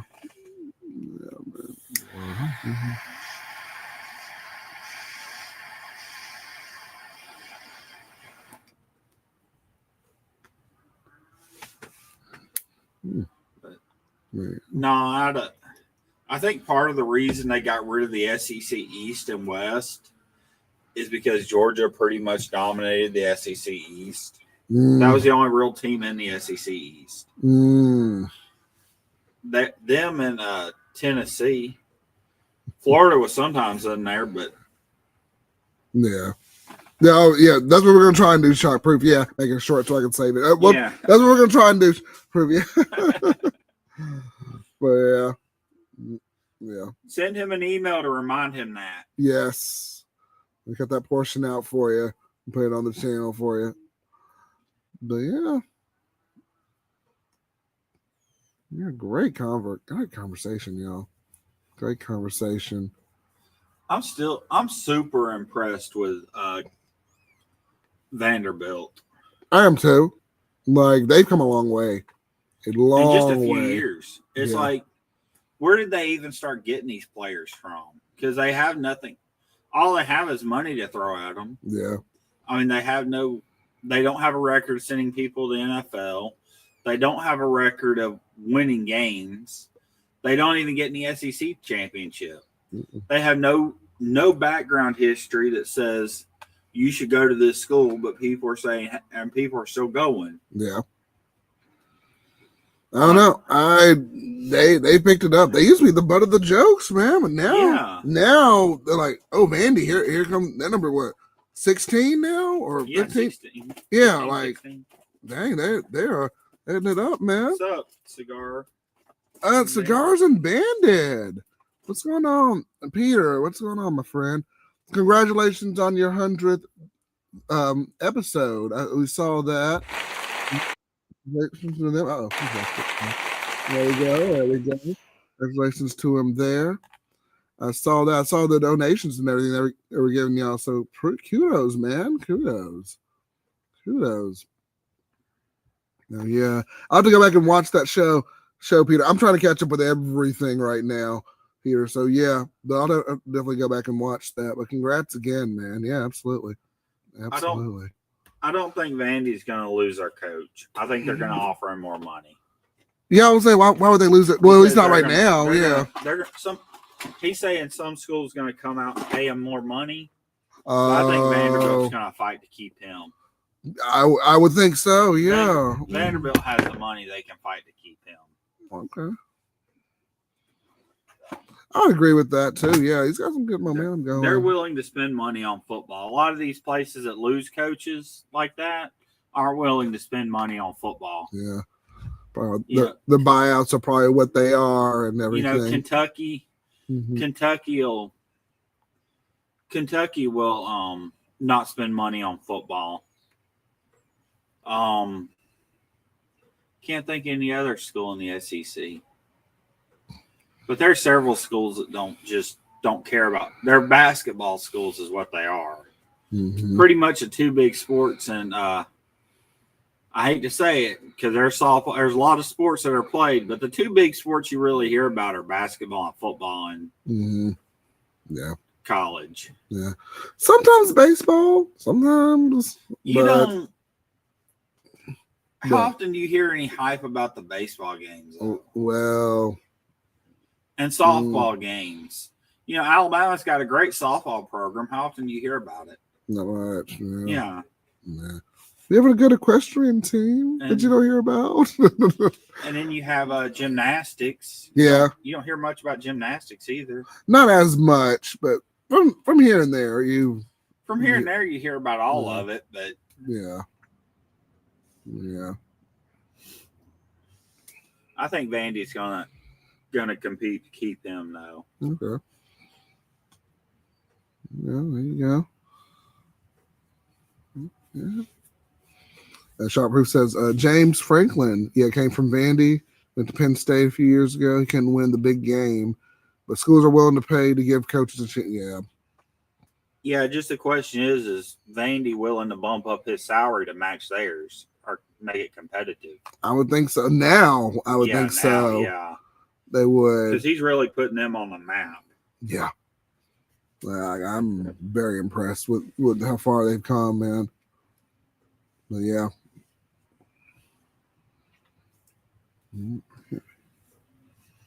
And I feel like you're always taking a big risk getting a new coach. Yeah. Like, unless you're planning on firing yours, I wouldn't. Yeah. I mean, you get a new coach and it's always a gamble. You know, is he going to fit into the organization? Is he going to? Yeah. I know everybody's got these ideas that if we just bring this coach in, he's going to win us all these games. But yeah, that's usually the theory. That's the theory, man. Yeah. But I think I go back to what Cam Newton said on a clip of post is like you don't have time to work into the culture. If they get a new coach, especially in Auburn's case, to work into the culture, you just have to be about the culture as opposed to work, developing the team from start to finish at the beginning of the season. Because you gotta have somebody that simplifies that team, that spirit. And unfortunately, it just was not Freeze. He tried, but even his own words are like, we were close. I'm like, well, okay. Close ain't gonna get us it, but well, Auburn is giving around an all around Auburn is not going to be a good school for anybody, for any coach. That's going to be a very tough school to. It is. It is. And I got a feeling that if they make it at Auburn, a lot of teams are going to be looking to recruit him. They're going to pay him big money to stay. Yep. Auburn would do it if the numbers were there, but it's tough, man. Yeah.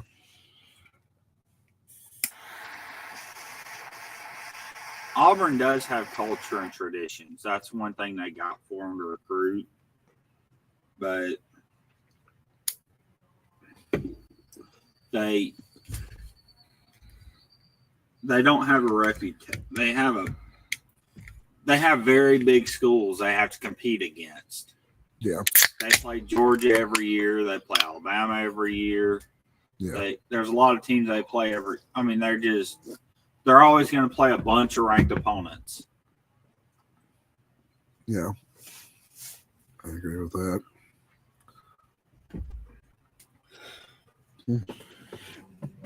SEC. Best in the nation, man.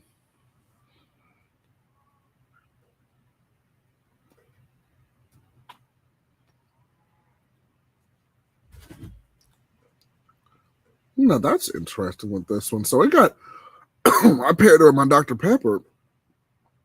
Got a little bit bitter on here coming towards the end. That's interesting with the cigar. Got the latter third of it. I said I've had to relight this a couple of times, but it is what it is, though. But yeah, come on in. Let us know how you're doing, man. So, if y'all are just now joining us, we are talking about a little bit of R.E.S.P.E.C.T. YouTube, don't copyright me.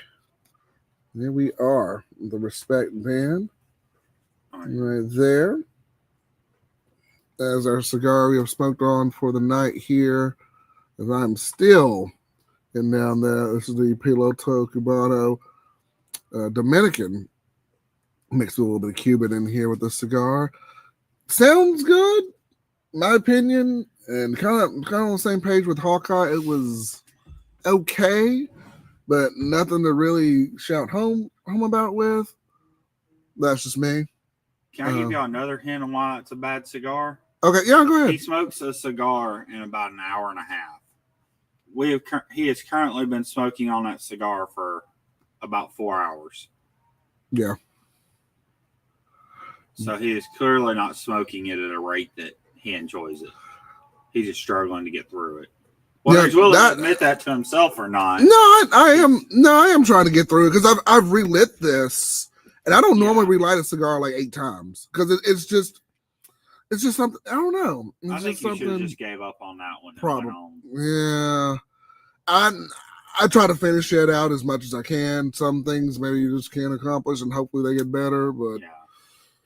We would done be halfway through our second cigar by now normally. yeah, Or all the way oh through. yeah, Hawkeye would have been lit another one and just kind of Yeah. like, hey, but yeah. I was gonna wait on you to finish that one, but Now you could have started another one if you wanted. But yeah, yeah. well I was trying to smoke them together, so. Oh, well, I got some other stuff over there. It's almost midnight. How long you planning? Y'all want to stay around for a while longer? I might light another one. Yeah. Oh, I can get you. Yeah, I've cleared. Yeah, I've cleared out. What's that one? Let me see. You plan on reviewing any of these?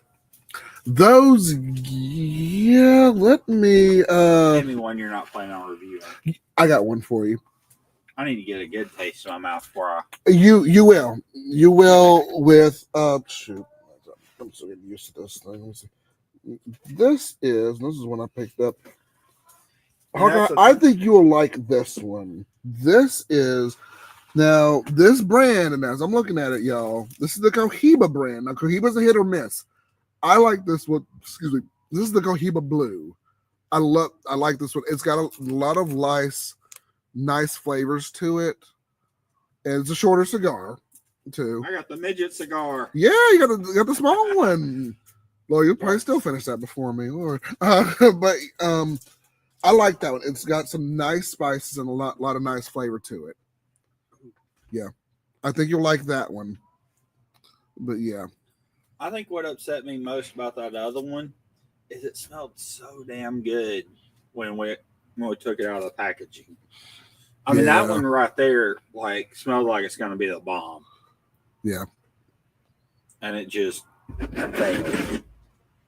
No. That's the way it goes sometimes. It's a hit or miss with our cigars, man.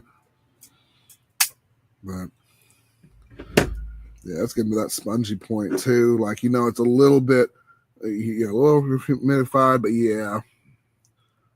Unshot Proof said, do we have a LCA cigar shop? I don't think so. They're releasing the Turducken again this year for Thanksgiving. It's a pretty good cigar. I've not had that one, the Turducken. It's pretty raw drain gauge, long smoke, but that's good after dinner. I don't have an LCA that I'm familiar with. That's next to me. Okay, but yeah.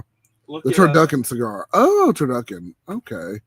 I've not had the Turducken cigar. Okay. I'll have to find some LCA shops.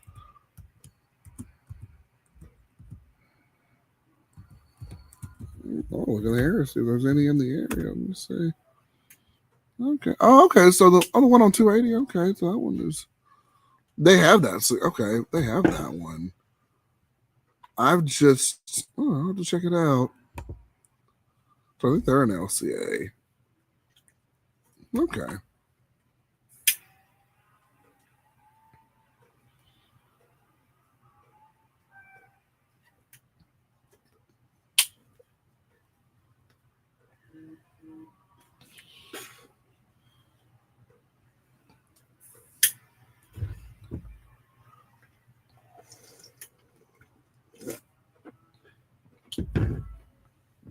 Holy shit. What do you think of that one? Is that I like it. Better. Yes, good. Much better. Okay, good. Cohiba brands, they're hit or miss. Or the Cohiba White and the red dot are kind of like, I haven't had those, but the Cohiba Blue is good. It's gonna have some good, nice spices, good mix of blends and flavors. I think you'll enjoy with that one. I had like a little bit of cinnamon and ginger in it from what I was tasting, but I'll let you break that down. All kinds of shit in it. Yeah. Yeah, it's just off the first third. Yeah. Very flavored. I figured you would like that when you're more of a flavored guy. But I know what you do the acids and such. Yeah. Hawkeye. Yeah. But I figured you'd like that one. Well, but so far I've liked every cigar except for maybe one that we smoked together. Yeah. And that one was Yeah. That one's like I said, I would smoke it if I just wanted something to kind of head on. Even the retro is a little, it burns a little bit on that one. Like, not even like a pleasant stinging of the sinuses. It's just like, you know. But yeah. No, when you're lighting a shorter cigar, the smoke blows right into your face when you're trying to light it. Mm-hmm. Yeah. Yeah. I don't know. I've never paid attention to that, or I just forgot it.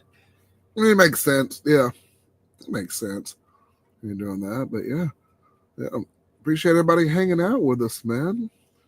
Appreciate everybody hanging out with us. And Vandy's going to pay him. I mean, he is putting Vandy on the map. Do you really? I mean, they'd be crazy not to pay him the money because they're selling seats now. Yeah. They're selling tickets now. They're making the money. Yeah. Yep.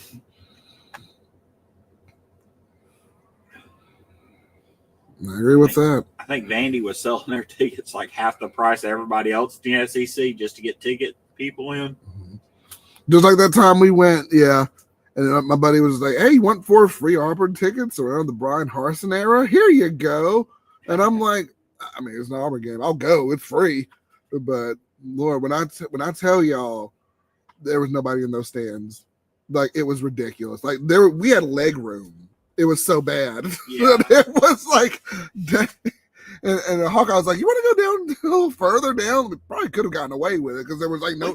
We could have went all the way down. Like, we could have walked all the way down to the sidelines. Pretty much, there were seats all the way. There were so many gaps in that stand. Like that Brian Harsin area. Oh, I'm sorry. That would have been good to get sideline tickets though, because we could have just walked down to the sidelines from where we were. Yeah, and it was my son's first game, so I mean he had a lot of fun. So that's why I was like, yeah, it's fine. And he got the little experience and everything. He didn't even care about the game. He really didn't. He was just excited to be able to yell while he wanted. He wanted to get on that screen so bad. He wanted to get on that Jumbotron so bad. Buddy, you're going to get there one day. You'll get there one day. Those little contests and stuff in the stands. Yeah. And he'll get there one day. We're going to have to get him to stand up and dance. Mm-hmm. When they do the dance competition, we need him to stand up and dance. Yes. Ruben can dance too. He can get down. That boy can get down. Those dances are kind of questionable, but he can get down. He can dance. He's willing to. He is. When he wants to, he'll get into it, boy. Oh, he'll get into it.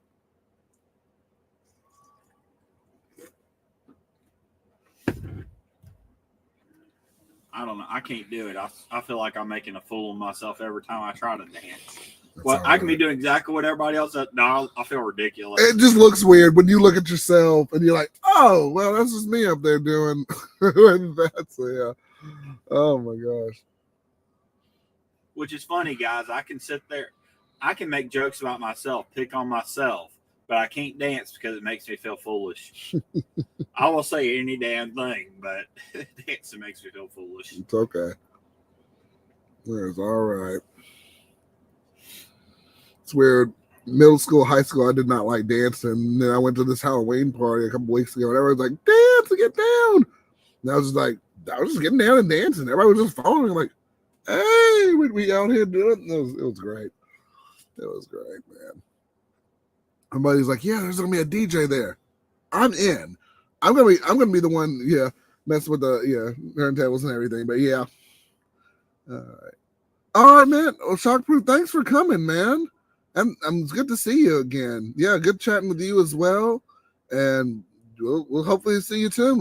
You know where we are, man. We'll be here every Saturday, 9 p.m. Central Standard Time. Come join us anytime. Man. Well, not standard time anymore, is it? Central? I don't know. It's Central time. The Central. CST. Is it? Well, no, standard time is before the clocks are set back or after the clocks are set back? Oh, yeah. Well, Central time. Central time, yeah. 9 o'clock, we're going to be here. Saturday, so yeah. We'll be here. So thank you. Thank you, Shark. Have a good night, man. You have a good night, my friend. And remember, if y'all are still here, just make sure you are subscribed. Make sure you hit the bell for the notification. I forgot to mention that earlier. Please hit the bell to let you know that anything I post will be on there. And, just make sure you are subscribed. Sometimes I know YouTube may unsubscribe some folks, so make sure you subscribe to us. And hit the notifications. Y'all like the stream. Y'all know what to do. And follow us everywhere. Take the conversation sometimes in different groups. So come check us out there. Have a good time. Did we lose an hour of sleep this past weekend or gain one? Gained one. Okay. No wonder I've been feeling well rested. Yep. There you go, man. There you go. I'm like, oh, I have an extra hour. I'm like, oh, that's nice. That's nice. But I'm glad you can set a timer for 45 minutes and wake up to it. If I set an alarm for 45 minutes, when I go to sleep, it'll be 3 days before I'm up. Oh no. I gotta set it I gotta at least sleep 4 hours. That's fair. Well, yeah.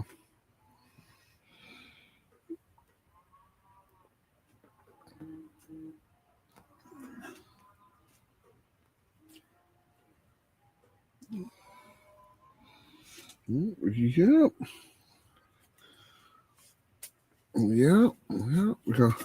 I had nothing to do. Thursday morning? Nice. Thursday morning, I had nothing to do. So Wednesday night, I went and stayed up to like 2 a.m. Figured, hey, I'm going to sleep in late tomorrow. I'm going to get some of this, day out of the way sleeping. I was going to do absolutely nothing. Love it. Well, went to bed about 2 a.m. Woke up at 6. And if nothing woke me up, I just woke up like, all right, ready to go. Biological time clock.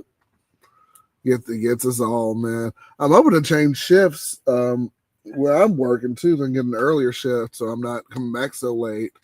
So I gotta get used. I'm probably gonna have to get used to that in a couple of weeks. But yeah, go back to that 6 a.m. shift. I liked it, but it was so early. But it was nice getting out though. Real nice getting back. You gotta fight all that traffic. And I get to see my babies a little more, so that'll be nice too. If I could pick a shift, it'd be about 5. It'd start about 4:35 or 4 or 5. Yeah. Just because you get so much free time in the afternoon. Yes, that's what I loved about it. Yeah, you came home, especially when I lived close to one of my jobs. I was like 3 minutes, about 5 minutes away from the job. It was 3 miles to work, which was real nice. And you just turn around, you come back 2:30. You have all that time in the afternoon. It's nice, so nice. But yeah, this will still be just as nice, just as good though. But yeah, then you still got to go to bed earlier so you can get up. Yeah, it's not too bad of a trade-off though. Yeah, not too bad. But yeah, you can take a melatonin. Yeah, I think a couple of those melatonin gummies are nice. They're nice. Look out. Your kids take one every night. They do. Boom, out. But yeah. And it worked too. I gave them one of those. I gave them each one tonight. 10 minutes, they were asleep. Love it. Boom. Love it, man. But yeah, man. Yeah, how's that Cohiba doing? Good. Okay. So much better than last cigar. Okay. Fair enough. Hey, that's all right. That is all right. I figured I'm glad I got that one. I figured you'd like that one. Yeah. I figured you'd like that one. Very, very not spicy, but it's got some good flavors for you in there on that one. So that's good. It's actually one of my favorite ones. I might get a box of that at some point. Those are good. How much are they? That one, I think was that one 13, I think. Oh, for that. Yeah, like most Cohibas are like $25-$30 for like the regular. What's it, like a Toro? A little bit longer, about a Toro. Well, so I'm saying for the same. These are okay. Yeah, the Cohiba brand. Yeah, so that one was 13. When I saw it, I was like, okay. Yeah, so I picked it up. Didn't look back. So yeah, that one was pretty good. But, I don't think we'll be buying a box of the longs. Nah, not the long ones. Or the Churchill ones or anything. Nah, but those are pretty good though. Those are pretty good, but yeah.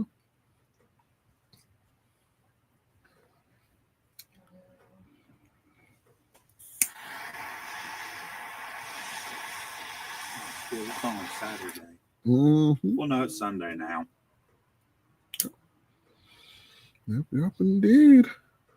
We are 2 minutes till 12 a.m. where we are. So, boop, boop, boop, boop. I'm pretty good, man. Feeling pretty good. Pretty good. All right. All right. So if y'all have any questions, any last minute questions y'all want to get in, please let us know. Let us know. We are here. Always holding it down for you guys the late night hour. If you just stumbling around, bumbling around, just come on down. And don't make sure y'all are subscribed, or make sure to subscribe if you are new here. And we really appreciate it. Trying to get to that 500 subscriber mark. And once we get there, throwing a 12-hour party. So it's going to be a lot of fun. 1,000 subscribers, we're going 24. Will I be there 24 hours? I don't know, but it will be going 24 on the channel. So y'all be sure of that. So make sure y'all like, comment, subscribe, share the page. And hey, again, if you love what we do, you find anything, some humor out of it, boom, go right there. You hit that QR code and just drop in a little bit for the PayPal, and we'd really appreciate it. So much love with that. So yeah, just having a good time there. Follow us everywhere. Just type in Ray Cigar Lounge and follow the page and join the conversation there. We're there. You're there, man.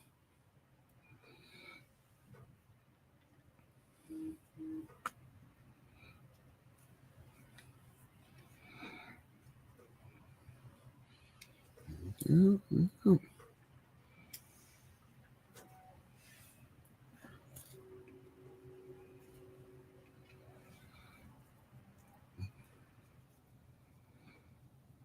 Right.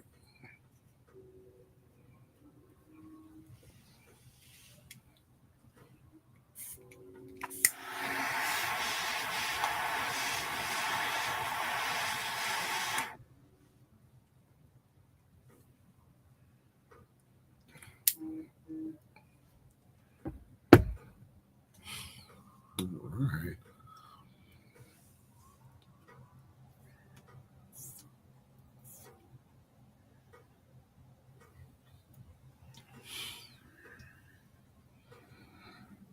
Now I'm pairing this still with a non-alcoholic pairing. So just got a Dr. Pepper right here, and finally finishing off the Respect cigar, which looks like it didn't respect us too much, but finishing that one off here while Hawkeye is smoking on the Cohiba Blue over there.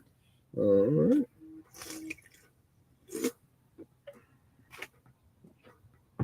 I'll be wrapping this party up in just a little bit. If you have any last minute questions, anything y'all want to get in, please let us know, and we will happily answer to the best of our ability. And I'm going to wrap this up in just a few.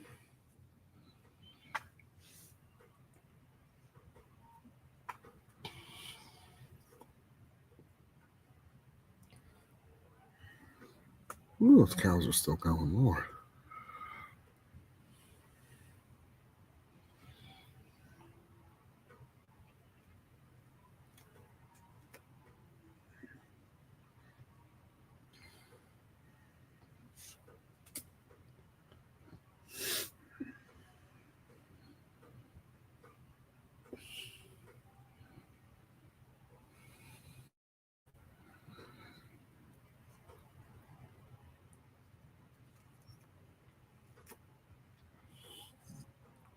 I know not every cigar is nub worthy. This one, not really nub worthy.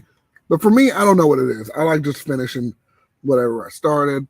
And it's just kind of like, probably should let it go a long time ago. But yeah, finally almost done with this cigar. Then I'll just use a couple of lights off of that. But yeah, that's I all. believe you could have saved yourself some misery by just giving up on that cigar. Probably. I won't call it misery. Well, it was a little struggle. Not gonna lie. I don't know. Sometimes, like I said, I get caught by like, hey, the band looks really cool, and then sometimes I'll just jump in, I'll just smoke the cigar, and then I'm just like, okay, but yeah. Well, I mean, no harm, no foul. Tried them; they weren't. Yeah. Definitely not our go-to. No, I wouldn't make that a go-to. And I don't even think I have any more of these. So hey, that's it for these. So it's like, well, okay, but yeah. I'm really hoping those from that company come out good. Yeah, and if they do, I'd like to get probably a good box of those if they are good. I've seen a couple of reviews from other reviewers on it. Just took some little clips here and there. They say they're okay, but everyone's palate they say is a little bit different and all that goes. So we'll definitely be checking those out. I'm looking forward to those. And I'm gonna keep them in this humidor that Cigar Brother got me here, just to see as opposed to the desktop humidor right there, if those are seasoned a little bit differently, just a little bit better. Well, keep one of them in that one and one of them in this one. You got two of each. That's true. So keep half of them in there and half of them in there. We'll see. True. We can do it that way. Yeah. I mean, we're not going to find out if we don't have a good comparison. That's fair. Fair enough. Yeah, you grab one from one. Okay. You can take a hit off each of them and see what you think. There you go. Mix and match, and there you go. Yeah. Nice.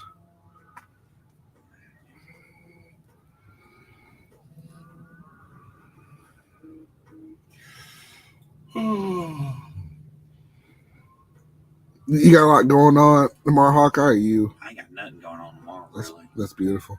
I got to talk to my employer. Okay. So. Gotcha. My grandfather. Yeah, that's all right, man. Yeah. That's all right. Oh, I'm off Monday. Monday? Yes, I'm off Monday. Ooh. What are you doing Monday? Hopefully nothing. But one of the machines at work, they're calibrating it. We're upgrading our systems, so we can't put any samples on there until that's upgraded. Because literally, I'll just be driving up there doing nothing. So they're like, "Yeah, we'll pay you to just stay home." I'm like, "Okay." So that's what I'm doing Monday. So it's gonna be weird actually being here on a Monday, not going anywhere. But yeah. I might take your ass to Mississippi with me Monday. I might. Oh, what are we gonna do? Oh, just go look at the tank. No, maybe. Yeah. I mean, we can see if there's some cigar shops around the area, though. Good. If you want to, I mean, it's up to you. Right. Bet you won't. Probably not. I'm not gonna lie. I'm like, I want to just kind of hang out here. I don't get to hang out here a lot on weekends, but yeah, it's my house. But still, yeah, it's always fun to go on long rides, though. Yeah, I'll be going on a trip in a few weeks, so be hitting a couple of states. But, oh man. I'll tell you though, this is a long smoke compared to what you would think. Mm-hmm. It's got a lot going on for it.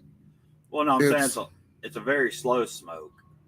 Yeah. It don't burn fast. It's packed together. It's put together really well. Yes. Yeah. That one is straight out of the cellophane. I got that. Actually, I got that one last week. Me and the legend were going to smoke that. He smoked the CAO. He liked it too. And so I was going to smoke one with him. I'm like, I've had this one. It's good. And I'm like, yeah, I'll share it with Hawkeye. I figured you'd like that one. So. Now, Hawkeye, do you have any top 5 cigars you've smoked thus far since you've been on the show? Or anything that's really memorable to you? That you might. That one we smoked after the that we bought for when we went down to Auburn. Okay, that Padron. Yeah, that Padron, definitely a hit. Okay. I remember it distinctively. Yeah. Okay. Yeah, that was a good one. The 1964. Yeah, that was pretty good. That was a pretty good one. There are, but I can't remember the names of them. Okay. That's cool. That's cool, man. Nice. I really wish I could. I got more going on than I can. Nah, that's fine. That's all good, man. That's all good, man.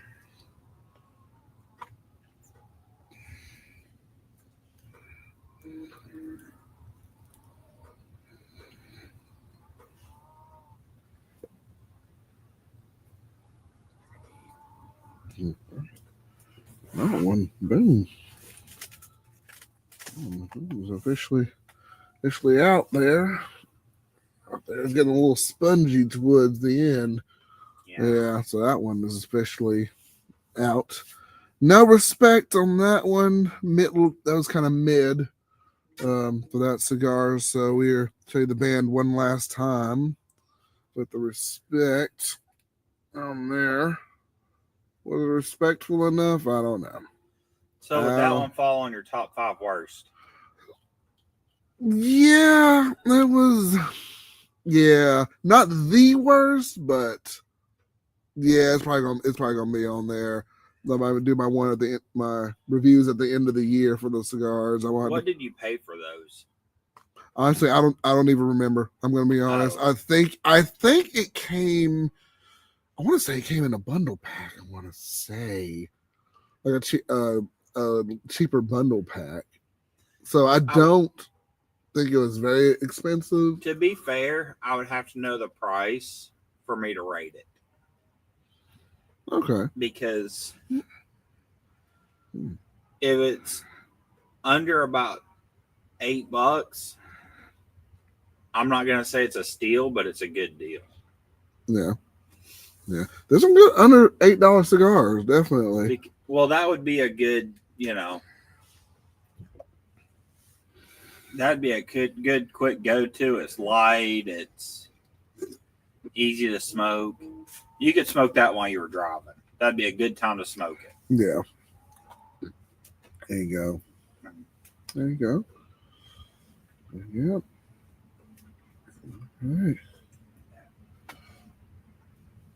All right. Another awesome and successful show. No one else has any questions. We will go ahead and wrap this party up. Great conversation. Good times here. Oh, we got somebody. Yeah, another person. Oh, okay. Yeah, come on in. Yeah, leave any questions you have, man. We'll hang out a little bit. We stay up here. We are the coolest late night cigar lounge on the internet. So come check us out. I say that. It's 3 people. I don't know. Yeah, if you're there, just jump in. If you're there, let us know. Yeah, jump in. Stay on so you can converse with us, see if you like us. There you go. Oh, they left. Oh, I guess they didn't like us that much. So yeah, we'll go ahead and we'll wrap this party on up. Special thanks to Hawkeye for jumping in. Special thanks. We get to see Shotproof, Ben, Old Fogey, all you guys. Always make this really special for us doing this every week, and it's always been a blast. So if you're not already subscribed, make sure to subscribe to the channel, like us, give us a comment there, and we will see you guys next time on Ray's Cigar Lounge. Okay, got anything for the people? All right. Just keep chilling with the Roll Tide. And I would say in War Eagle here. Nobody say War Eagle. Oh, I said it though. Because there's no war going on with that. It's all defeat. Yeah, defeat Eagle. But we will see you guys next time. Check out all the links on the page. Make sure to subscribe, share, comment. Y'all know what to do with all that. And we'll see you guys next time. Same place, same tent. Great Cigar Lounge, guys. We'll see you then. Y'all have a good night and enjoy the rest of your weekend.